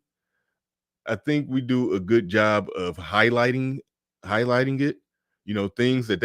Things that some people will celebrate and say it's a good thing. Like I've heard people make the argument that, oh no, we do have families. A woman raising kids by herself, that's a family, and the men are there. They're just not in the home. They're just they're just not there like you want them to be, but they're there. They're there, and that's okay. We had somebody talking about the remote Skype dad, or and so some people will celebrate that shit. And I think in this space we do a lot calling out the bullshit and exposing how it ain't even just the percentage of men that don't want it. There's a lot of the women that want it to be exactly like it is. And so we call the shit out. But overall, Black culture, based off all the stuff that we call out, that we point out, yeah, we're in agreement that it's not pro family. And yeah, and we get the results that we get when we look at the stats on Black folks. So yeah, no doubt on that. No doubt on that. It's just I always push back from the notion that a man taking care of his family is simping. But I do think it's definitely in simp territory when a guy is saying, and this is, but look, when a guy is saying, go dive on the grenades, as I've been calling it. These you got women who were not pro community. I saw you play a clip on your show yesterday of those women who, when they asked how many of you wanted to or would want to marry your kid's father, and it was like 10 of them, and only one of them raised their hand. It's like, so they're basically saying at some point when those women get older and realize they do need a man, they're basically saying, go dive on the grenade. That's sort of what I felt like Ricky was saying, go dive on the grenade. And I'm like, no, that, to me, that's the only area where he get into simp territory, where he's telling men to go do that bailout plan. And I don't think it's not anti-marriage to say, men, no, y'all should pull back from that, especially if you haven't been out here making a bunch of babies. You should pull back from that. You shouldn't give them that bailout. You shouldn't enable them. I don't, that's Yeah, I where I'm mean, at with it. yeah, I mean, I gave the dude a pass because like at the conversation with him, he seemed like just a family dude that bought into I would say the Black dream. Mm-hmm. And he's coming to realize that um almost like a a soldier that has learned the truth about about some things that go on, and he's found out that, oh crap, I'm not as Yeah. the deal wasn't as what was promised to me. Right. And it's like, okay, I mean, how can you fault a dude that, I mean, he bought into this in his Mm-hmm. youth. He had been in it for 25 years plus, and it's like, okay, do we need another gun at him? Right. I mean, he said, don't I point another mean, gun at him. the community is going to take care of that regardless. Yeah. Yeah, and I do think that's part of the biggest problem with it, when dudes actually believing in certain ideas, and because I know I did back in 2002, and I know he did back in 97. I already know where his mind was at, and Yeah, I yeah. s- I and mean, I saw the reality of it. I saw the reality of it soon enough, and eventually, yeah. And so he's seeing it too much later. He's seeing it too much later. I stepped away from the conversation being thankful. Like, good grief, I'm glad I had my parents and my father in my life, and grandfather and all that stuff. Because good grief, I could have made the same decision that he made based upon the information that he was given to him in his youth.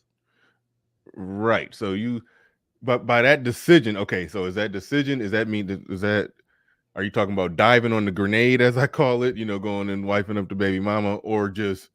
No, Or are you I'm saying saying just being with a black woman? No, I'm just saying buying into the pipe dream of a unified black society. That's why at the end of that conversation, when he was on that panel, he was stating, I love you guys and so forth, because that was what was sold.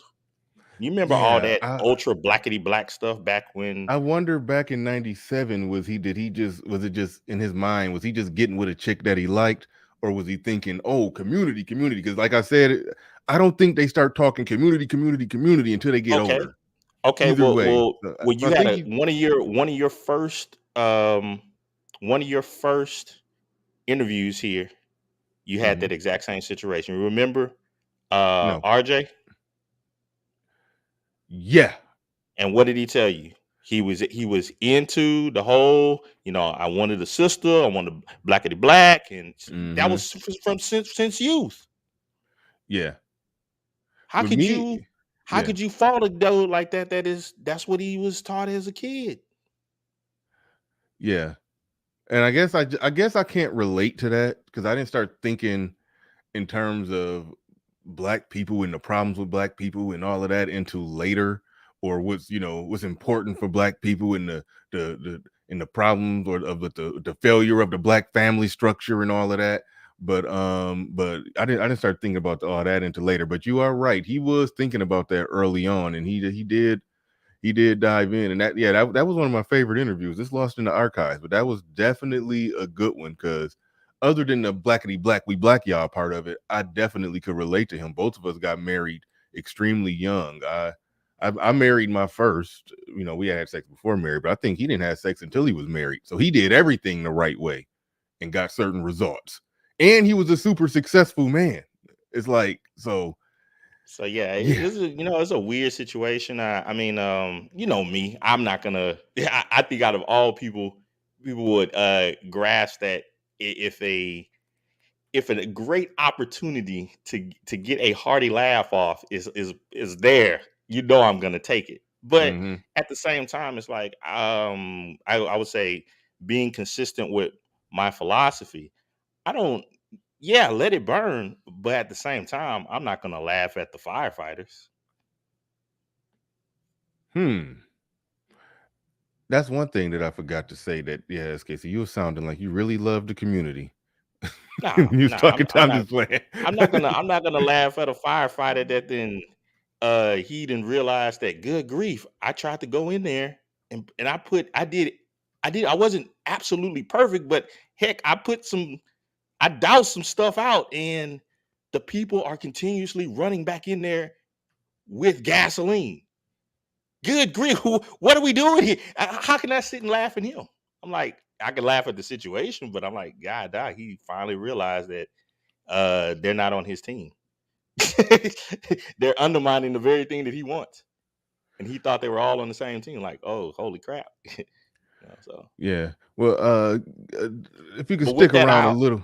I'll jump down for a while. I'll listen in, and if you need me or something, I was hoping you could stick around for a little bit. I know if GC had a question to you, or he just wanted to give just general commentary on it. Oh, hold on, just real quick, GC, was there any question, anything you want to say to SKC? Oh no, if you want to. Okay, cool. All right, well, yeah, SKC, you are free to go. But hey, thank you for that content. I was scrolling by and I saw you reacting to Crew Season. I was like, what the hell are they doing? And then I pulled right in on the dude crying, and then I was scrolling the next day and saw that you that the dude actually came up. So hey, you gave me some content today. So shout out to you. Appreciate you. All right, no problem. Go get your coon on somewhere else. All right. No, shout out to SKC. All right, we got GC in the building. You covered this one as well. I see you down there, Kristen Hudson. Bring you up in a sec. Well, but go ahead, GC. You covered this one yesterday. Why should I bring up Christian right now? Go ahead, GC.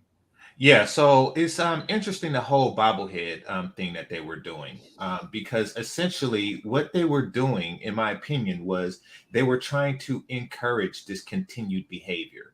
It was almost as if they were saying, yes, yes, we all care about the community, we want this community, but they don't. Not one of them, live the life that's necessary. If you ask them, what would they sacrifice? What are they willing to sacrifice? I'm talking about the chicks there. The For the chicks that was community. nodding their head the whole time Yeah, he was talking. Yeah, yeah. exactly. What would they sacrifice in order to get this community that they so want? Because it looks like all the sacrifice was on his end. He was crying because he made a significant sacrifice of his life, and he said that he wasn't appreciated. He was really underappreciated. So he made all the sacrifices, and it seems as though the women received the majority or most of the reward, and they are encouraging this behavior. Never does the question come up, what are the women willing to sacrifice? Are they're not even willing to sacrifice 2 packs. They're Well, not even willing. I'll hold on. When you say what are they willing to sacrifice, their sacrifice is actually on the front end by sacrificing aspects of their freedom and fun in decreasing the probability that they will show up with somebody else's kids. Okay, So she already dropped the ball. If he's marrying a baby mama, she already dropped the ball on her sacrifice on she already dropped the ball on the part that she was supposed to sacrifice on. so she didn't sacrifice that to the community. Like, she didn't sacrifice her youth and fertility to the community. She sacrificed it to whoever, Darius from the block, or whoever got her pregnant first. So she sacrificed it to nothing. Like, she didn't make a community with those 2 kids. So that's that. They don't sacrifice youth and beauty. You got chicks, that wait until they big with wigs to get married to a guy and not have kids. Like, you have chicks that are fatted and tatted that, that hook up with guys like at damn near 50 and not have kids. They don't sacrifice anything. They just live their best life. And then at the end, they may pop out a kid for somebody in their late 40s, just so they can have somebody to die with, which is for their continuous benefit. They never sacrifice anything. However, they require a major sacrifice for them. And then they bobble their head after the man gave his sacrifice, like, yeah, we give a shit. Like, but they don't. And that was the lie that was being perpetuated on that clip that you showed. Mm-hmm.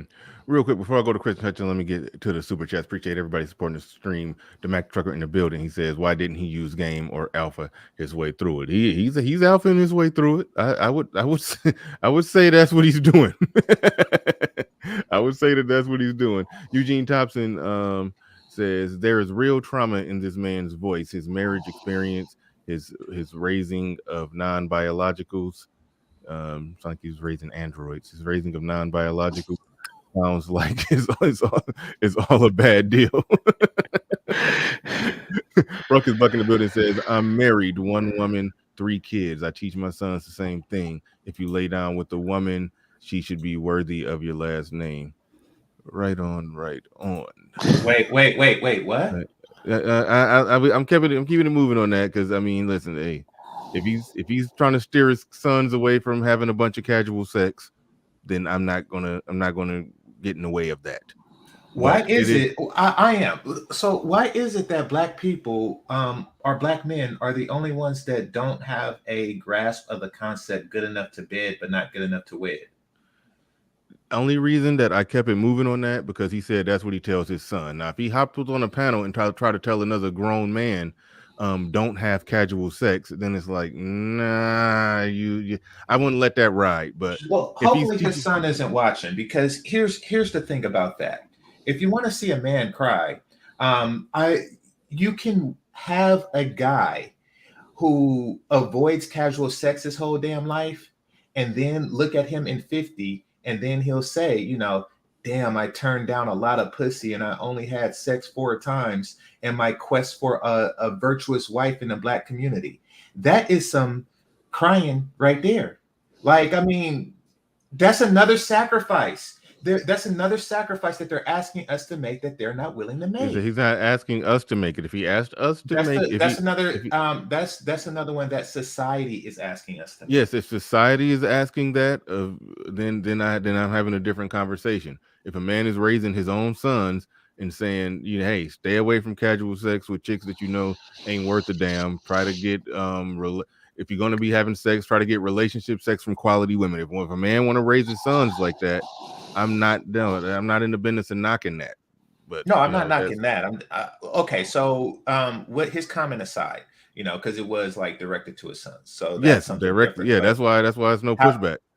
No, I'm not pushing back on the comment. I'm pushing back on the mentality that that brothers have towards that. It just reminds me of a mentality that we have towards that that's very detrimental to their own personal happiness.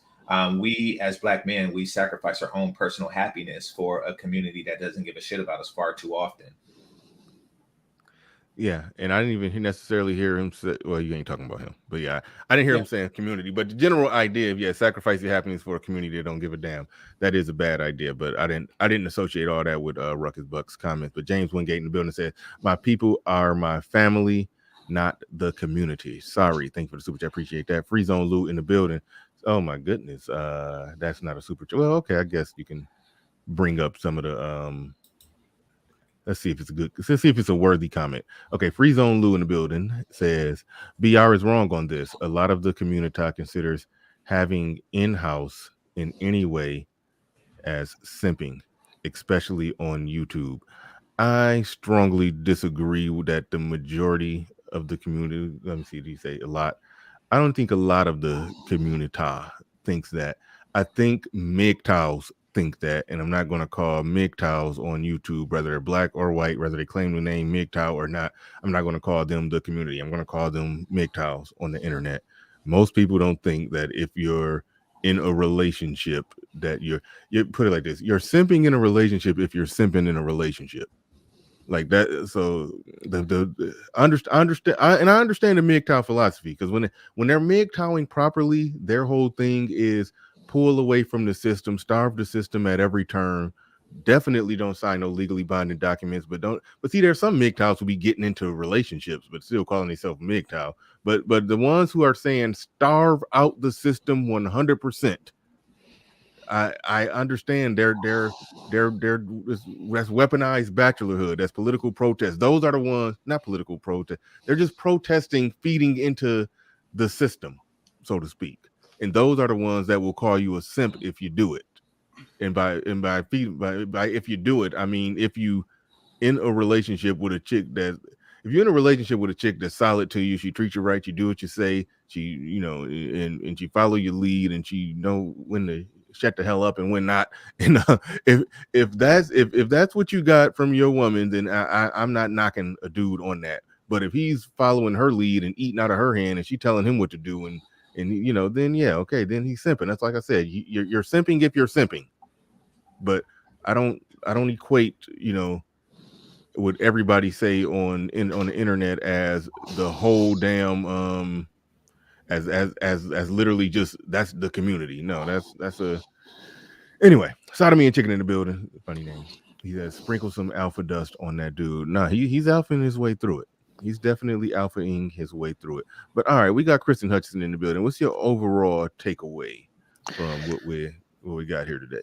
Yeah, so seeing how that guy reacted on the clip and before he came up on SKC's show, I highly identified with that, because I could say my own dad had that kind of epiphany moment of what happened in his life a couple years ago, and it's made him a little bit way more cutthroat the last few years of his life than he was prior to, because he realized that trying to save the community or trying to be reasonable with people is not necessarily going to turn out the way you think it's going to. Basically, long and short is, my dad got remarried.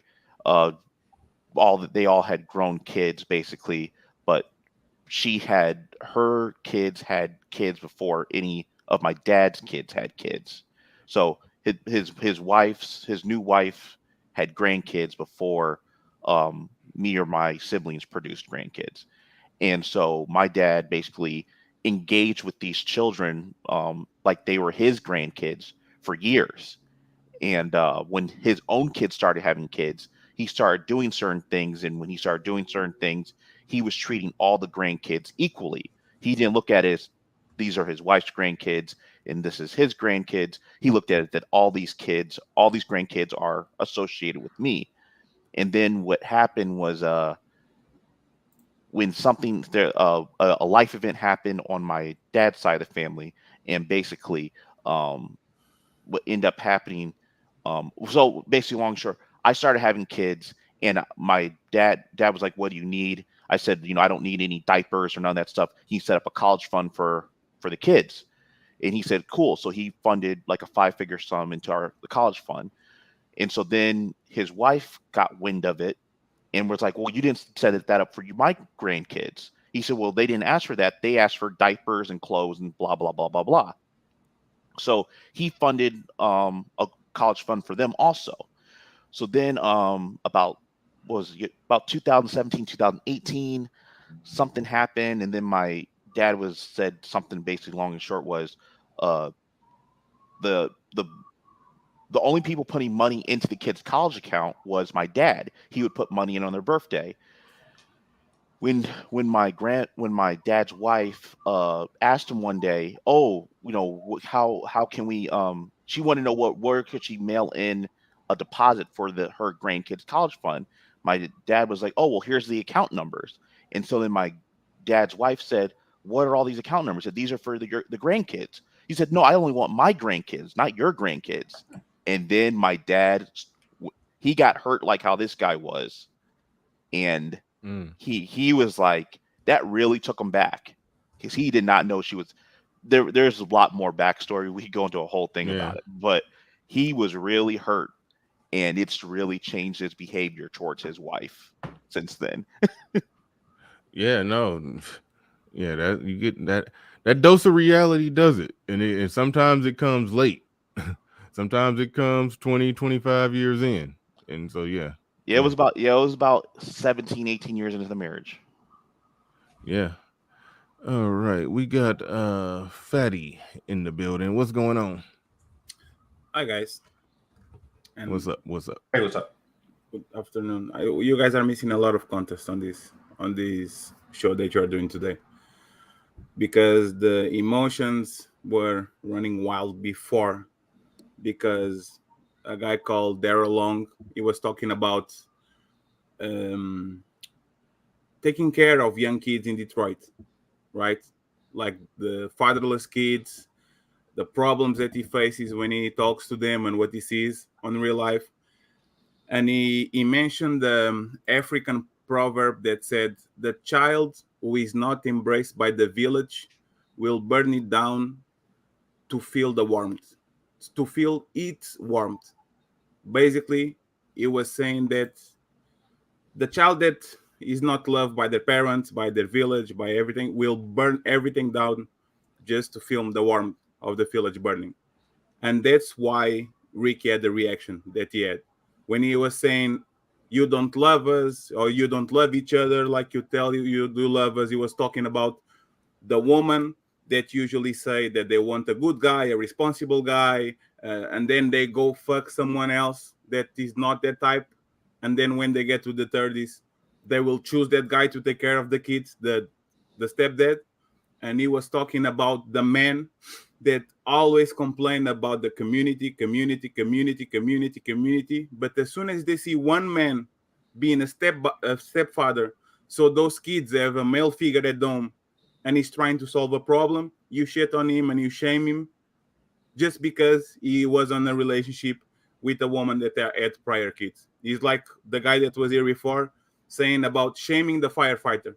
You keep complaining about the fire, then a firefighter comes in and goes try to save someone that's inside of the burning building, and then you shamed him because he was going there. And Okay, that's why so my argument, say, my go ahead. argument with that is that it's not about just shaming the firefighter. It's when the person who's starting the fire has if the person who's starting the fire enjoys starting the fire and they have no incentive to stop starting it. they have no incentive to stop doing that. So just for if somebody always comes by and cleans up this person's mess, then from a cultural standpoint, that bad behavior will end up being normalized. So I understand there's two ways to think about it. It's a problem, the lack of fathers in the home, or lack of women and children not in the home. I understand that's a problem. The one solution is for men to just roll up their sleeves and say, okay, let's go and be stepdaddies and save this community. Okay, so if they know the bailout plan is coming, if the women who don't even have kids know the bailout plan is coming, that means they're incentivized to be more reckless and do what they want to do and get knocked up by some guy that ain't shit, because they know that somebody's going to come by with a cape on. So at some point, I think it's an acceptable argument for men to say, you know what, we about to take the capes off and we're not going to do this anymore. And you're going to have to make a decision. I think that's an acceptable stance to take on this. Fatty, are you a stepfather? No, I think it's a shitty job, a shitty deal. So why are you advocating the people to do it? I'm not advocating for nothing. You are missing totally the point. He held woman accountable. He said, you don't value us. Even the guys that are stepdaddies, you don't value us. You say that you want the guy that does this and this and this and this and this, and then you go to pick the piece of shit that doesn't give you anything of that. And then you want that guy to clean up the mess. I agree with you guys. It's okay. Just calm down. I agree with you guys. What I'm saying is that you can't really shame someone for trying to fix the problem that people are complaining all the time. If people are saying the black community is a mess, the black community is a mess, the black community is a mess, and then a stepdad goes there and fathers the kids of like two probable kids that have an high chance of being bad at school, going to jail, being drug addicts, etc. I think those don't need to be shamed. They need to understand that they are taking a bad deal. But if they take a bad deal and they do a good job, they should be applauded for that. The same way that a woman, if he is holding the woman accountable, he's making both sides of the coin talk about what they're doing wrong. And you guys are skipping the fact that he was holding women accountable, telling them that they don't. Oh no, I gave him. I spent a lot of time talking about when he held the women accountable. The only difference we're having here, and it's not about shaming the guy for doing the stepdaddy dance. It's not about shaming him for that. It's we're offering a solution to the problem that people don't like, especially the women. But what we're saying is actually a solution. It's actually a solution that will that will force a change, that will force a difference. One solution is a band-aid. To go be the stepdaddy, that's the band-aid, because the next generation of women will operate the exact same way. They will. They will operate, and we've seen that, and we know that they will operate the exact same way because they know that the bailout plan is coming. So we're saying eliminate the bailout. So I mean, you could argue that all we're talking about here is just two different strategies to solve a problem. That you could that very well could be the case, that we're just talking about two different problems, two different strategies to solve a problem. But let me read this super chat and I'm gonna pass it to GC. I think GC was trying to jump in, but brother Peter in the building says Bernard has a good point. No matter what kind of wild declarations a dude makes, it's more him being at the center of all of his undertakings, especially with women. Dudes get distracted and get lured into someone else's plan. Thank you very much for the super chat. Appreciate that. Definitely appreciate that, brother P. That. But I got to mute up for a second and pass the mic to Game Changer. Okay, thank you. It is quite unfortunate that we live in a community where there are far more arsonists than there are firefighters. And having more firefighters is not going to change that. You're essentially building, you're preserving homes for people who would just assume burn them because they like to eat the ashes or they get some type of thrill out of doing so. That becomes problematic. However, no, there really shouldn't be shame for those who fight that particular fight. Now, as far as the stepdaddy thing, goes with this, what I see going on far too often is that women are holding the children hostage. Essentially, what they're doing is they're using the children as leverage in order to get whatever they want from men. And in essence, since the children are the future of any community, they're holding that community as leverage over any man. So they say, okay, do this or the children will suffer, and a man must capitulate to pretty much anything. This type of mentality is what's making men slaves. And we don't want to continue down that path. We have been leveraged to death, and we are losing in that regard. The future that we hope for is not going to come from being forced into a situation like this chronically. I don't think you're right on there's more arsonists than firefighters. I think there's let me put Well, it this let's way. put it like this. Let's put it like this. There's far too many arsonists to for the firefighters that exist to put it out.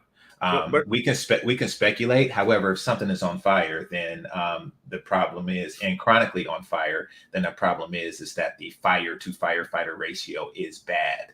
yeah, what I was saying is that admitting that is admitting that black women are right, saying that most black men suck. Most black men are. If you are admitting that there are more arsonists than firefighters, you are admitting that, and I don't agree with that. I agree with the fact that Well, 10%, like okay, Bernard said, let's do like this. Let's do like okay. this. There are more single mothers than there are stepfathers in the black community. Therefore, there are more arsonists than there are firefighters. And I don't really think that the problem with the black community is because fewer black men are willing to be stepfathers. I think the problem with the black community is that far too many black women are nasty ass bitches. And there you go. Christian, you had something? I seen you trying to say it. Yeah, I think what happens with this whole step, so we have two different things here. You have families where people are starting off, they don't have kids, and you have what we would call a blended family. What we have in probably this guy's situation that was in the reaction, he said he had a kid, then he got married, they had children together, and I don't know if there was like a third marriage or was there a second marriage or something like that. Basically, what people are trying to reconcile is, I think, is that when people are both bringing children into the situation, that there's some level of understanding that has to be done between the adults in terms of what each person is sacrificing or what each person is bringing into the situation. So if the guy is in fact going to say, look, I'm going to be responsible for your children, I'm going to feed them, clothe them, parent them, do all these things, then there should be certain things that I should get just off top of getting that because of I'm essentially being the day-to-day parent. That's what he's doing. Just like he would treat her as being the day-to-day parent of his kids if he had custody of them. I mean, still, even though I'm an adult and I was never a minor when my dad was married to his new wife, my dad still expects me to treat his wife a certain way because that is still his wife. And that's just like an expectation. Even if I don't like her, I really do not like her, that just out of respect for him, I'm going to have to treat her a certain way. And so that is what the expectation is right now. We have a situation of this the contract is so frayed that people can't even agree that you should get just a certain level of acknowledgement or respect out of the situation, just because of your standing within the family unit. And I think that's where the issue mainly lies. asking women for being collectivist is a waste of time. Women are inherently selfish. Women are going to be individualistic by nature. Talking about the community is like honor is a man job, like is a man word. It's not a woman word. Most of men, if you are going to talk about the community, men have to be the ones that give the first step. You guys are right in one point, like not going on a hostage situation, just take a step back and let things resolve themselves. It'll be okay. But like Bernard said, it's a math problem. If you have 90% of the community in 10 million men doing what's right, and you have 10% that are doing what's wrong, if they are getting peak, those are hundreds of thousands of men, million of men. So if those men are putting babies left and right on women, there needs to be a change. And I think the first change is changing the way that we educate our women, our daughters and our sons. Because I say this time and time again, this is the biggest problem right now on every part of the world, being black, white, whatever. We are educating our sons to do what's best, and we are educating our daughters to do what's best for them. So you are growing a generation of kids, men that are worried about their family, worried about the community, worried about the group, worried about everything. And you have a generation of women that are worried about themselves. And this comes from their parents and their mothers, because on these spaces, we notice that. Go ahead, Bernard. Well, no, so here's the thing. I mean, and I maybe because I had to take a phone call, so I probably missed some context of something.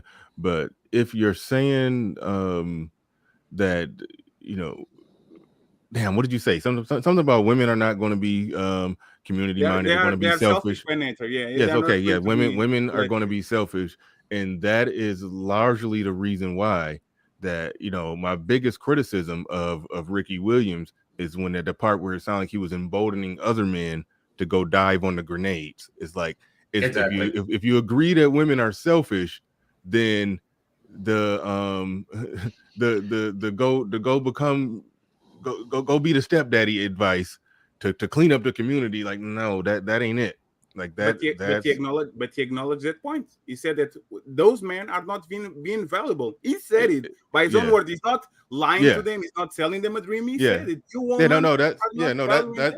was, and that again, that was also the biggest flaw in what he was saying. It was like, go dive on the grenade, but it's a stupid thing to do because it's not going to work. It's not going to help. It's going to yield bad results. You're going to be not appreciated. It's not going to, so it's like, but he's saying, I think he's just so community, so like, just go do it. Go do it. It's like, do it anyway. It's like, that's what I was hearing from him. Yeah, I think and they kept bobbling, and they kept bobbling. They was like, yep, do it anyway. Do it anyway. We want you to fall on the grenade too. Keep falling. You are missing. You are missing. The woman do that all the time. When they see somebody cry, they do no, they weren't even listening to what he said. Let's be fucking honest. Let's be honest. Let's not pretend to read their brain. But I do have a question for Christian. No. So if we are going to do that, he said word for word that he is encouraging men to be stepdaddies. He's not. Yeah, by doing that. No. He didn't. I'm talking about his interpretation of it. But he didn't say that. So why are you reading his mind? He didn't say, I encourage men to be stepfathers. He didn't say that. I can pull the tape on that. Fair enough. Let's do this. Christian, you were saying something about blended families. Now, in the case that a man with kids meet a woman with kids, do you think it's necessary, and they don't plan on having any other kids of their own, do you think it's necessary at that point to actually continue to or to actually get married? I mean, couldn't they just like live together indefinitely and raise the kids together? I mean, I would say there's obviously reasons socially and financially you would want to be married, right? So what financial gain does a man have to marry in that particular situation? I mean, there's all sorts of tax benefits and other things and social benefits that you have from being married. Like I'm going to default to, if you're going to be committed to a woman long term, then you should probably get married, especially if there's children in the home. Now, if two people who are in their 50s meet each other, they just want a companion. I'm not talking about that. I'm talking if you're going to have minor children in the home and you're going to be together, then you want to be married. That's just how I feel about it. That's how then the data says that's the best thing. Now, in terms of how the men or the woman, how the men are treated in that dynamic, that's a different situation.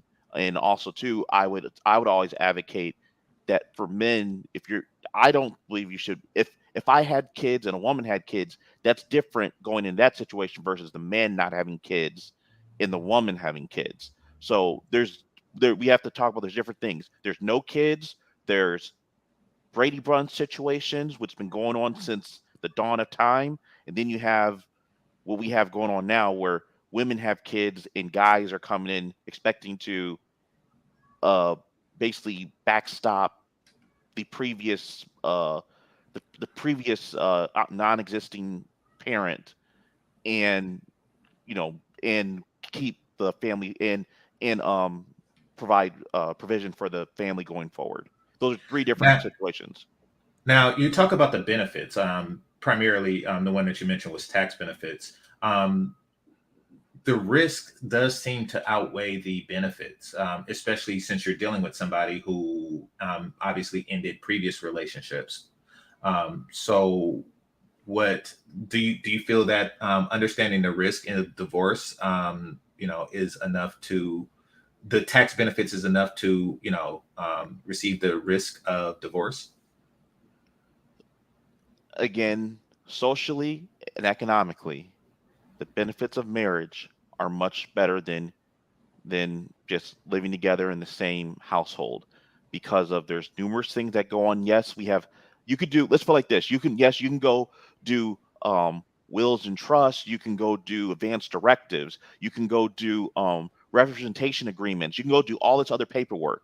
That way your live-in partner could have all the same rights and privileges of a spouse. Or you can just go sign a single piece of paper and be married and show a true representation of what's actually and show the representation of actually happening. I mean, there's all sorts of Okay. things. There's all sorts of things that my wife can do on my behalf because she's my spouse, such as when we have to go meet with banks or if I have a medical situation or just there's all sorts of stuff that goes on that if they were not married, like my wife's in the medical field and she Mhm. gets the girlfriend or boyfriend down at the hospital all the time. And like she just told me 2 weeks ago, there was someone they came in, they had stage 4 cancer. They were basically about to check out. They've been living with their girlfriend for 20 years. They had kids together and everything, but they had never married. And then what happened was when it came time to do the medical decisions, they had to call up the mom who they hadn't talked to in 30 years had to come in and call the shots on what was going on. And the mom and him were not in greatest terms, and the mom was on some pull the plug sort of thing. Oh wow. Yeah, Yeah. yeah. So this is No, stuff I'm talking about that goes on. This stuff can get real weird. it does, but I mean, because there's also circumstances where a man, has kids and he's married to a woman who has kids, and then he dies without a will, and his estate goes to her, and then it subsequently go to her kids, not his. And So let's just. that's actually what triggered my dad's situation was Mhm. that I was warning my dad. I knew some information about his wife that I had never told him or I won't share publicly. There was some information I found out about her. And so I was trying to warn him that she would do certain things that you're going to work your whole life and your grandkids. I put myself out of the situation. Your grandkids are not going to get squat. And he was like, what are you talking about? This and this and this. He was convinced that his wife was going to do certain things. And then, that situation happened with the college fund. And he realized that that's exactly what she's going to do. And it's really changed his behavior. So I get it. I'd like to propose a question to everybody. Is there a reason other than creating a healthy home for your biological children for a man to get married? I would say that's a pretty big reason. Yeah, that's what I'm saying. Other than that, because in many circumstances, men get married, but they don't have biological kids with their spouse. So I'm saying, other than that, do you see a reason? If you value guaranteed sex, maybe if the person is religious. Okay, that's a good one. Maybe. Yeah, that's fine. I mean, that's the only. Go ahead. Yeah, both parties are No, religious. Patriarchy. You said what now? No, I was agreeing Yeah, with you. that's the only Both parties topic. are religious. Yeah, both parties are religious. I could definitely understand that. Yeah. Well, real quick before we Yeah, that would that'd be it. All right, sodomy and chicken in the building says the stepdad thing is sought in the womb. Brothers plays the stepdaddy role in the 70s, 80s, and 90s. Don't forget the 90s. And the B-dubs got worse. They had more kids and became entitled. There's definitely truth in that statement. Thank you for the super chat. Appreciate that. Charles Merchant in the building. Appreciate you. Charles Merchant says, when will you guys figure out that Pookie also wants you thinking men to let go and be step suckers? I alluded to that earlier. I didn't want to charge Ricky up with that because I don't know the brother, so I didn't want to charge him up with that. But there, we do see that on panels. You see some older, like retired Pookies who did they work and did they dirt and put in they work. And now they like, hey, y'all need to go do this. They want us to go clean up the mess they created. So it's like, yeah, so that be happening. I ain't want to charge Ricky Williams up with that because I don't know him. But yeah, but Jay Daniels in the building says, I hate the tax break argument because one divorce or child support case can wipe that out in seconds. Yeah. But we're gonna go to Cheeky Banter. Welcome to the show. I'm pretty sure it's your first time up here, but I've seen you on Lapeef on JB's show a number of times. So shout out to you. Thank you for coming on through. What you got on this topic? Yeah, man. I think that am I low? Yeah, you good. You got it. You good. Okay. Sound like he's with a little bit of delay. Yeah, I think that we can't keep asking men to do that. Again, you guys have pointed it out over and over again. There's this idea of a community has got to be put to an end. There is no community. There is no unifying black anything.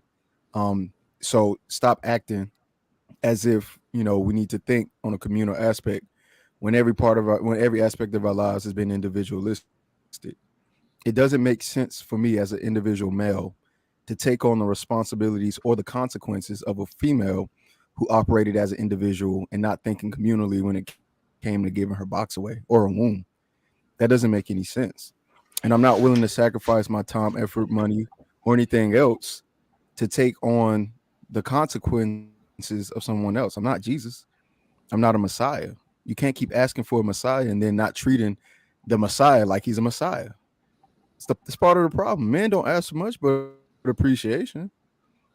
But even that's hard to get today. So it's like, well, I can't. It's hard to make a real solid case for men taking on anyone's child when you look at the circumstance and the situation today, it just doesn't make sense. You do realize the stats, not even when it comes to divorce, but when it comes to marriage, that 70% of men are out earning the women that they marry.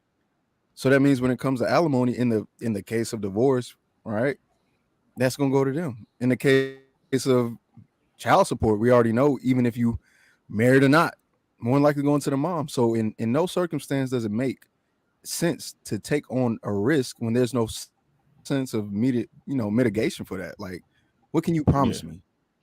Yeah, the alimony part, the difference. I mean, yeah, men on average make more, but the difference do got to be higher in order for you to end up paying alimony. I think it's an alimony in probably only 10% of divorces, but the child support aspect of it and her actually taking your kids aspect of it averaged into the equation that they filed the majority of the divorces. Like, yeah, it's enough of a situation to make a man say, I ain't going. But then, Can I ask a question to you guys then, based on what Cheeky said? But well, hold on, let me finish my point. It's enough there to make a man say, I'm not going. But then, okay, some men do want to have kids, and the only way a man could have kids, only way a man can have a family is if he's attached to that woman. A woman can have a family without the man, basically. She Depending get on what you pregnant. consider family. Yeah, I mean, well, yeah, I mean, she in her mind she can have a family without the man, Sure. you know, because legally that kid is if they're not married, legally that kid is hers. And if y'all are married, then I guess legally it's yours until she files the divorce, which statistically she does a lot. So it's like it's a rock and a hard place if you want to do it in this modern time, the way it's set up. It's a high percentage chance that that shit is going to hit the fan and potentially not work out. So then we end up stumbling into the okay, don't do the legally binding documents at the courthouse thing. Don't do that. You know, do like a non-state sanctioned marriage. And I only can name one person that I know that has a non-state sanctioned marriage, and they're actually doing it like a marriage, and it ain't just no you know, that's just my baby mama type shit. So I mean, so it ends up being if you do it that way, then you just thrown in with the bad stats and the ratchet folks. So if you try to claim that you're non-state sanctioned, you really just in the camp with them. So it ends up being a lose-lose. But you know, and it's easy for me to say that because like I've already had my family, been married, been divorced, got custody. So the people like I'm pro family, but I struggle to make a good argument other than just do it. But then that's not a good argument. I do struggle to make a good argument. You know, I do want to see more functional families because that's the only way that the problem that we see with black men, that's the only way to get corrected is black men are raising black men. So it's like, yeah, kind of need to be done, but it's like, damn, I can't put together a solid enough argument. Well, Bernard, this is you know, I'm always going to look at things from the money side because like I feel like that's always unbiased.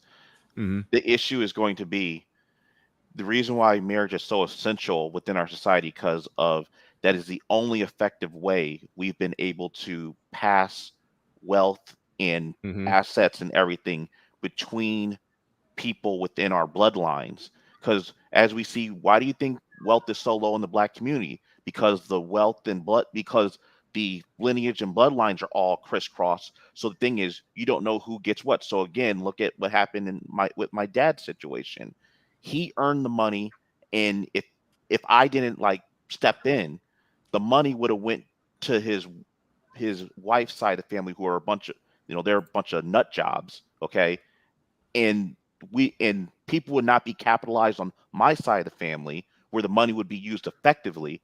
It would have went to her side of the family where it would have gotten pissed away on like Gucci and maybe a couple trips to Jamaica. That's what would have happened. And so that's why the black community has the issues it has, is because of when you have the overhead of maintaining multiple households, okay? And then when the money does get dispersed, it gets sucked up by people who necessarily had no skin in the game of generating the wealth or money. You know, people who were just happened to be there when the check got cut, and they have no responsibility or no they basically have no because they have no skin in the game. They just don't care, and that's what marriage does. It solidifies familial ties and bloodlines, because we see otherwise we have a 67-year experiment at this point. The data is in what happens when you have all these crisscross families. So and I that's what my point is. No, understood. I think that viewpoint may be a little too simplistic for the black economic situation, or maybe it's not simplistic. Maybe it's just viewing one aspect. I really think that there's a mental issue. There's a mentality. All the problems we have in the black community are related to being undercapitalized. I wouldn't agree with that. I disagree wholeheartedly. Yeah. I disagree very, very much so with that, because I think it's a symptom of a problem we already have. I think I think poor capital is a symptom of a problem we already have. Right. It speaks more so to the mentality than it does the outcome, right? Because if you take a look at how economics was working for the black community, right, and black people bring this up all the time, when things were being built within the community, it was being torn down by white people. But the mentality was, I need to build. The mentality was, there needs to be some form of wealth, right? And along with that mentality came family. Along with that, mentality came family and something to pass down. But this idea of needing more wealth and not being able to have any standards or ethnic, not ethnic, but ethical practices, because that's really the problem. There's a lack of morality in the black community. There's a lack of ethics in the black community. There's a lack of standards when it comes to how to behave. There's so much wrong internally that to even deal with the external, you're bypassing a big issue. Because you already said, if you give the money to one side of your family, they spending it on trips to Jamaica and Gucci belts. That's a mental issue. They don't know how to think about money. But at You know least what they I'm have, saying? yeah, but at least they have the money, right? And I think both of you guys are right. A single mother is going to give birth to impoverished kids. That's reality. Most single mothers are surviving. They are not passing houses. They are not passing money. They are not passing college funds. They are not passing anything, right? So if you keep breeding, like if you keep creating a society where single mothers uh, are alone, and I'm not saying alone, but are raising those kids alone, probably you are not going to inherit shit.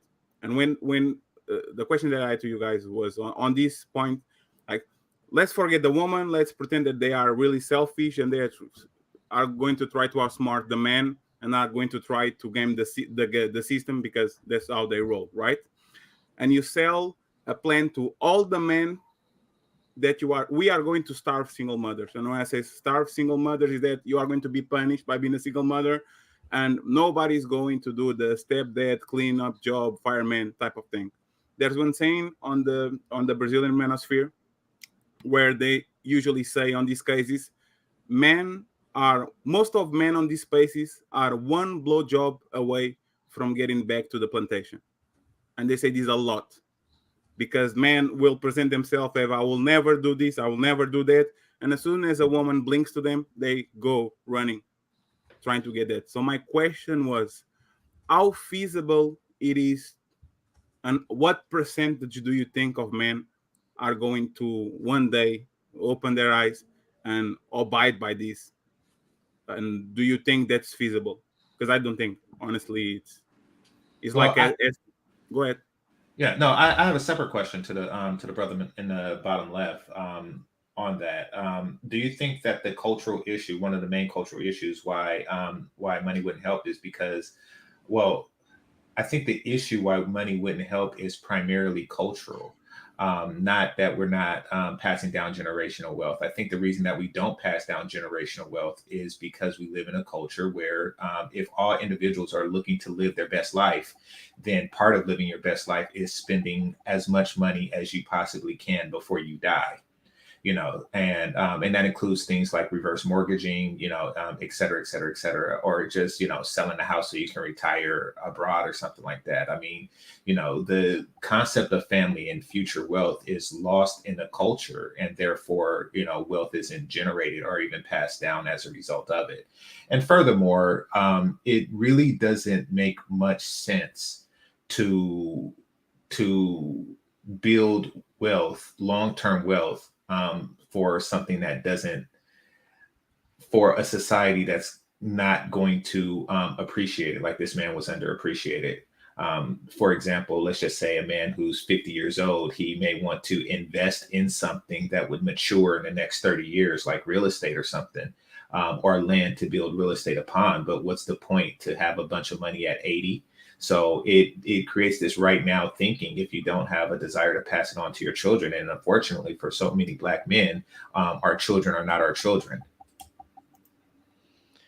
Don't you think the condition of people wanting to live their best life and some of these other things is because of, if you keep people living hand to mouth for so long, that when they finally get just even a little bit of breathing room, it's like they don't know what to do. It's just like a natural reaction that they gotta, it's like they gotta do something, and they're not going to sit down and think about what can they do next. Like, I mean, I remember what it was like, when I was first starting out, and I would get paid on Friday, and I would be broke by Saturday morning because I went out and partied and hung out because that's all I had to look forward to.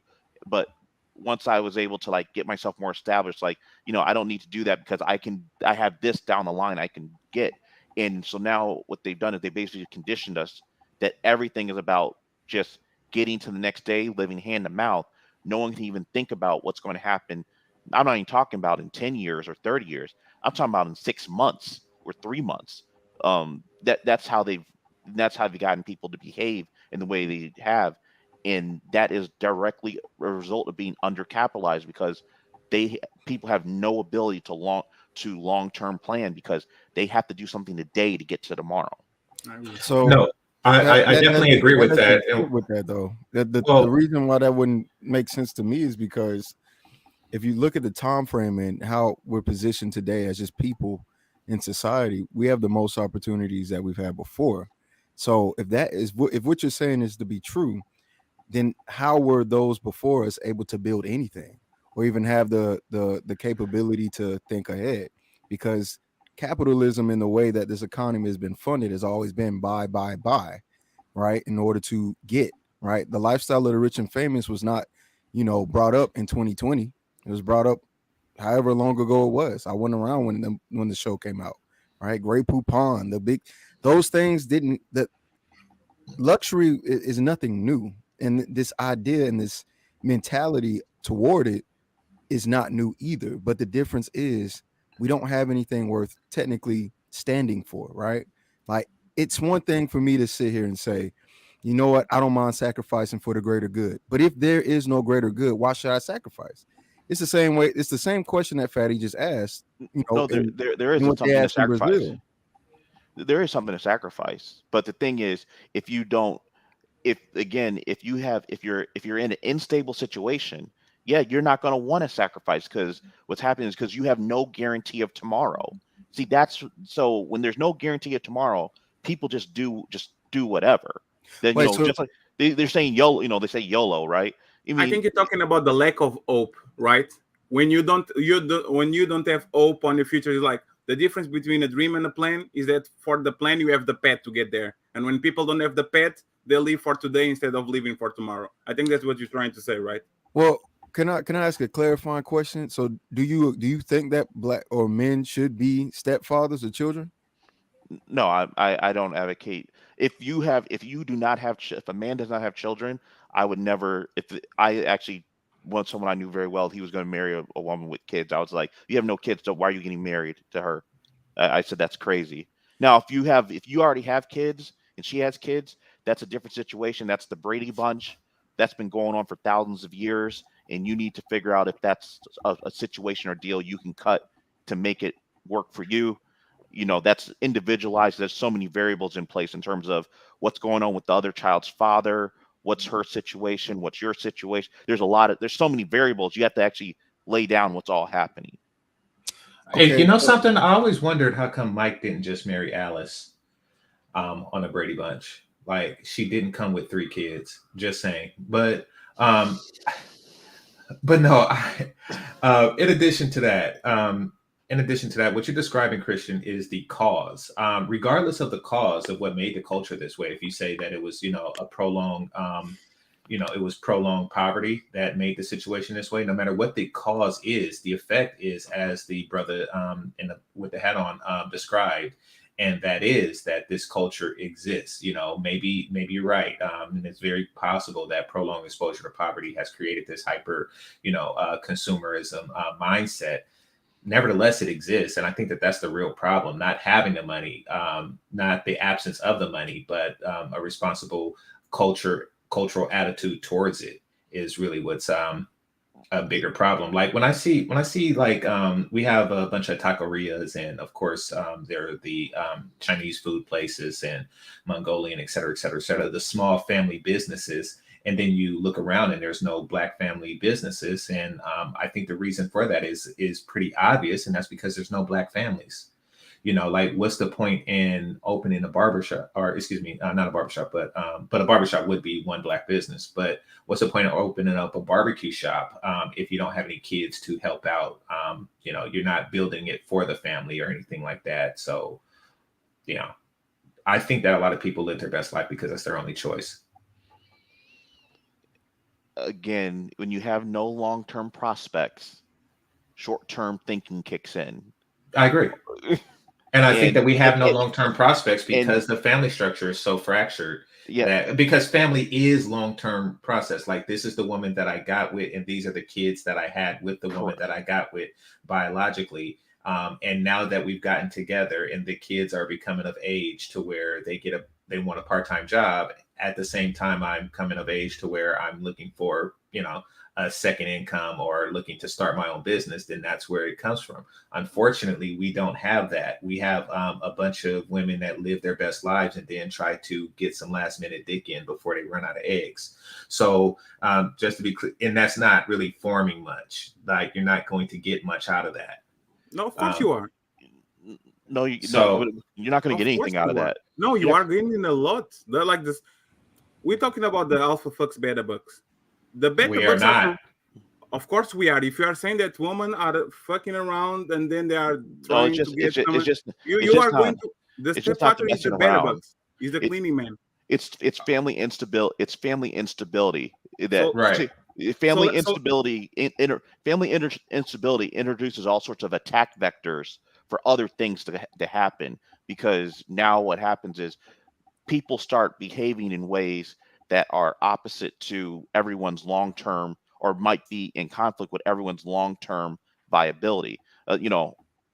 I've seen this up close within my own family compared to, say, my wife's family, where we're at versus where they're at, because of they had their issues. Trust me, their marriage isn't perfect, but they stayed together and it put them in certain situations, do certain things.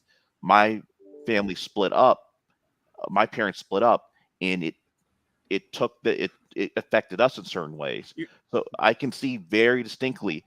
But the thing was, when people are moving in one, when you say the basic of it's a family unit, if everyone's moving down the track in one direction, you can go very far. But then when you start breaking up, you start introducing multiple adults because you have blended families or you have kids coming in from other situations, it just introduces more and more attack vectors for the screwiness to come in. And that's where that's in the Black community, we have so many attack vectors within our family units that's why it's chaotic. But aren't you making Agreed. if that's the case, aren't you making the case for the stepdad? Because you said it. No, That's what I was asking. No, That's why I asked family, that. let me just finish. Your family split. The other family got a stepdad. They got structure.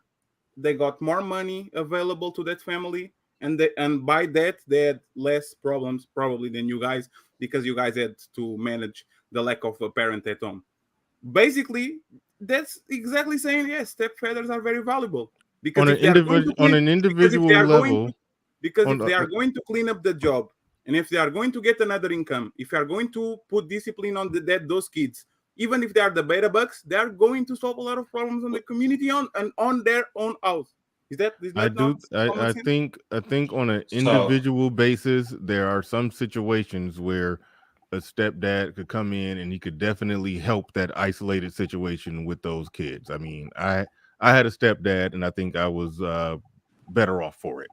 So I can legitimately say that. I can legitimately say that. But en masse, if so many men have to do that, then there's a bigger problem going on. Yeah, that's where I'm at. Agreed. Yeah, that's what I'm saying. Like, and I just saw what Obsidian just said something in the chat, that I'm focusing on lower classes. It actually goes up the economic scale, and it actually becomes more exasperated as you go up the economic scale, because there's more and more money in play, more assets or resources in play. And that's why when people go up the economic scale, the divorce rate goes down, because people realize that they are not going to mess up their lineage and bloodline over interpersonal disputes. So that's why I was asking what I was asking. The So problem comes- so I think the brother in the bottom was referring to when he's talking about generational wealth, he's talking about his bloodline wealth. Were you not? You talking to me? Yeah, with the hat. Yeah. Yeah. So Like wealth that's passed to your bloodline, not to somebody else's bloodline. Wait, Hood Conservative, are you serious? Are you serious? Hold on. To be fair, I know somebody I'm very close to They had a stepdad, and it was the worst thing ever. The worst thing could Gotcha. happen. So yeah, Dang, fam, that's tragic. I feel like he meant it. yeah, yeah, Yeah. that came from the heart and the soul. Yeah, I know. God Yeah. dang, boy. No, But yeah, but I was was that what you talking meant? about that. Yeah, so Yeah. yeah, in Yeah. regards to the family, right? Right. So I mean the alpha bucks the alpha fucks beta bucks situation doesn't really help pass on that particular type of generational wealth, which is, Right. what is lacking in the black community. And I think that that's very important. I know it doesn't seem like it, and you can logic your way out of it, but no, people generally want to pass down generational wealth to people of their bloodline. Yeah, I think so too. I think that's why these spaces are blowing up, because men are not saying they hate women, they just want women, right? And they want women that follow a particular standard and guideline so they could raise a family. Exactly. I don't think this space is here for men that are just trying to be, reckless, male sluts. I don't think that's. I really like, every time I've seen these panels, I've seen men that really just want a, steady relationship. For those who are, out just trying to smash, you won't have any complaints, because the narrative of sexual liberation fits what's going on or what you want to do. But for those who really want a family, these spaces are important, because it's like we see something wrong with the women and their attitude, and we're not saying we don't want to get rid of them, but what are we supposed to do? Sure. Yeah, Kevin C, thank you for that cash app. I do appreciate that. And also, who the hell we got here? Oh, Sodomy. Oh yeah, I already had that one clicked on. Sodomy and Chicken says, has Christian ever married? Has he ever been married to a B dub? No. Okay. Christian, I do find something about that you said interesting, and that is your wife's parents. They went through trials and tribulations, so it does seem as though in your wife's culture, I'm not pretty sure. I'm not, I don't know what type of Oriental country or which Oriental country your wife come from, but I can say that whatever the culture, because she comes from people who actually don't just divorce because they're sick of the other person's farts or something like that, or some petty reason. There is a lot more security in that, and you can use your money accordingly. Yeah, so in there's also other things that come into play too, like they were immigrant family, so there's a thing of, if you split your one party's going to be kind of out here on their own and isolated. There's other issues there that come into play, but the biggest thing is, I think that what happens is, everybody's kind of playing with the same deck of cards. Like we say what the average is. Bernard talked about that guy with $50,000 and the woman making 40. That's the average. That's what everyone's playing with, that deck of cards pretty much. The key is how much are you going to mitigate risk to get to where you want to get to in life. And oftentimes, as you introduce all these things, you're just adding more and more risk. So if if you have a extra child, if you have a failed marriage, if all these sort of things all add into the equation, that's going to increase your likelihood of failure or of long-term failure. And so, I mean, you don't like saying it like that, but that's essentially what it is, right? You have to take that into account in terms of all the decisions you're making, in terms of who you're involving yourself with or what you get involved with. I don't know if there's a proper way to say it on these airways, 'cause I don't want to be I don't want to get fired from my job or something. So, but in general, my whole premise, I really believe a lot of the issues is because we're undercapitalized. All these other problems feed into that single issue. The undercapitalization leads to all these other problems. We can argue, what would happen if people had the money? What would they do? We can make that argument, but we've seen in general, once people enter the middle class, that they start conforming to certain behaviors. What's starting to happen now is people are trying to convince people that middle class and upper middle class values are actually not the ideal because of they want them to conform to what the lower caste of society wants to engage in, that's been normalized so much. And it just does, I'm not saying that it's not, there's something morally wrong with it. It's just not for where you want to get to. If you prioritize that you want to secure your household and your family lineage, you cannot engage in these values because they are detrimental to you. Mm-hmm. All right. Little Big Nate funny as hell, but yeah, I support Little Big Nate. He on his way. He's slow crawling to 1,000. Slow crawling to 1,000. Yeah, make sure. Yeah, go and sub to Little Big Nate. Sub to Game Changer. Cheeky, you got a channel, right? Yes, sir. I do.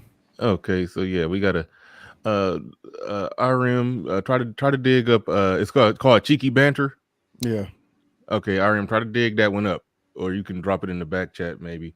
Then I'll drop it down there that she can copy and paste it.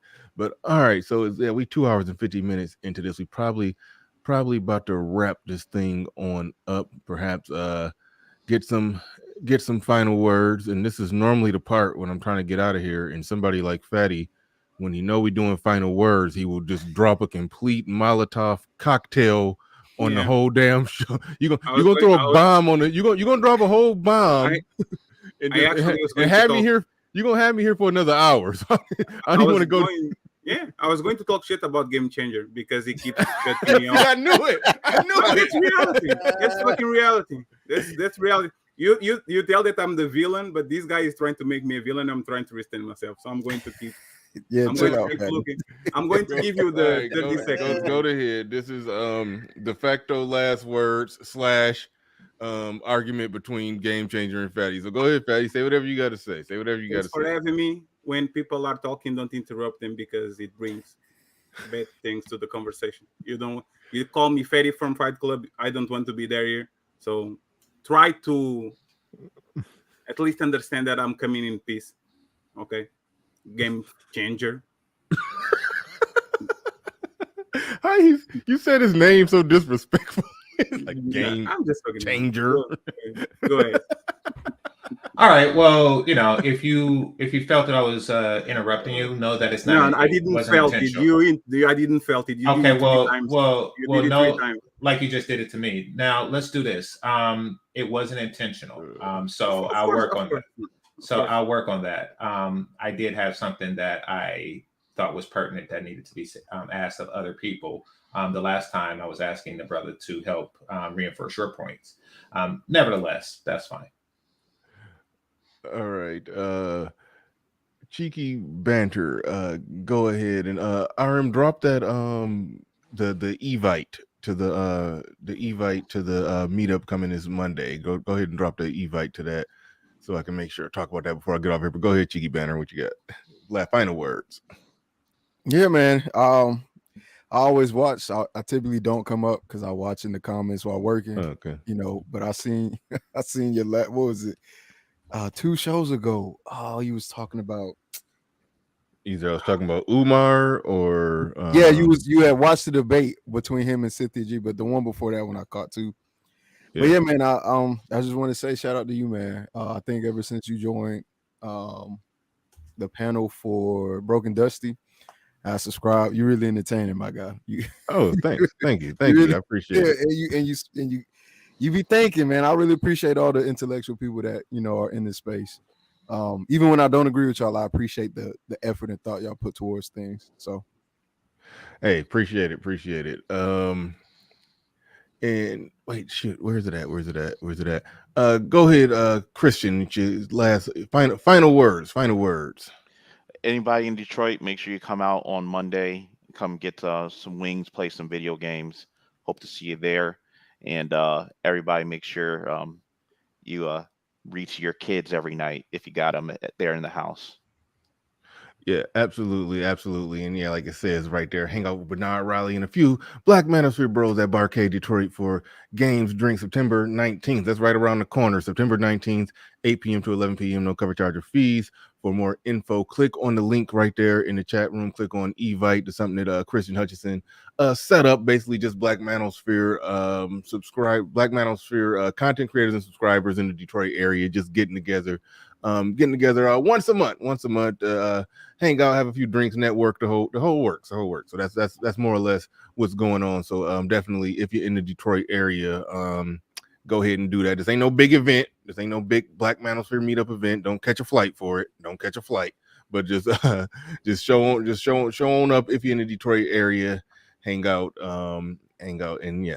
That's what it is. It's the first one we doing locally here in the Detroit area. Well, I ain't from Detroit. I don't live in Detroit. I'm about an hour and some change away, so I got a little drive to get there. But yeah, if you're in the area, go ahead and come on through. And click that link and get all the information you need. And shout out once again to Joe Ethereal, came through hard and heavy-handed with a cash app, enough to make him show sponsor today. Shout out to everybody who supported the stream, who would like, share, subscribe, did anything to support, even if you just sat there and watched in indifference. I still appreciate you. GC, you got any final thing before you go? Yeah, if you go. Oh wait, hold on. Just for the record, this is not associated with Anton. I do know Anton Daniels lives in Detroit, and he does something, I think, like Patreon meetups with his Patreons or something like that. This is not associated with that at all. But if Anton sees this and he wants to show up, I will happily receive him. But no, this is not this don't got nothing to do with this isn't connected to Anton. I'll just say that. But all right. Go ahead, GC, if you got anything. Oh no, I was just saying. Christian was saying that make sure you read to your kids and make sure they're your kids that you're reading to. So, that's all I have to say on that. That's a big takeaway from the show. Read to your kids and make sure they're your kids that you're reading to. And with that said, we are out of here. Peace. We gone. Peace.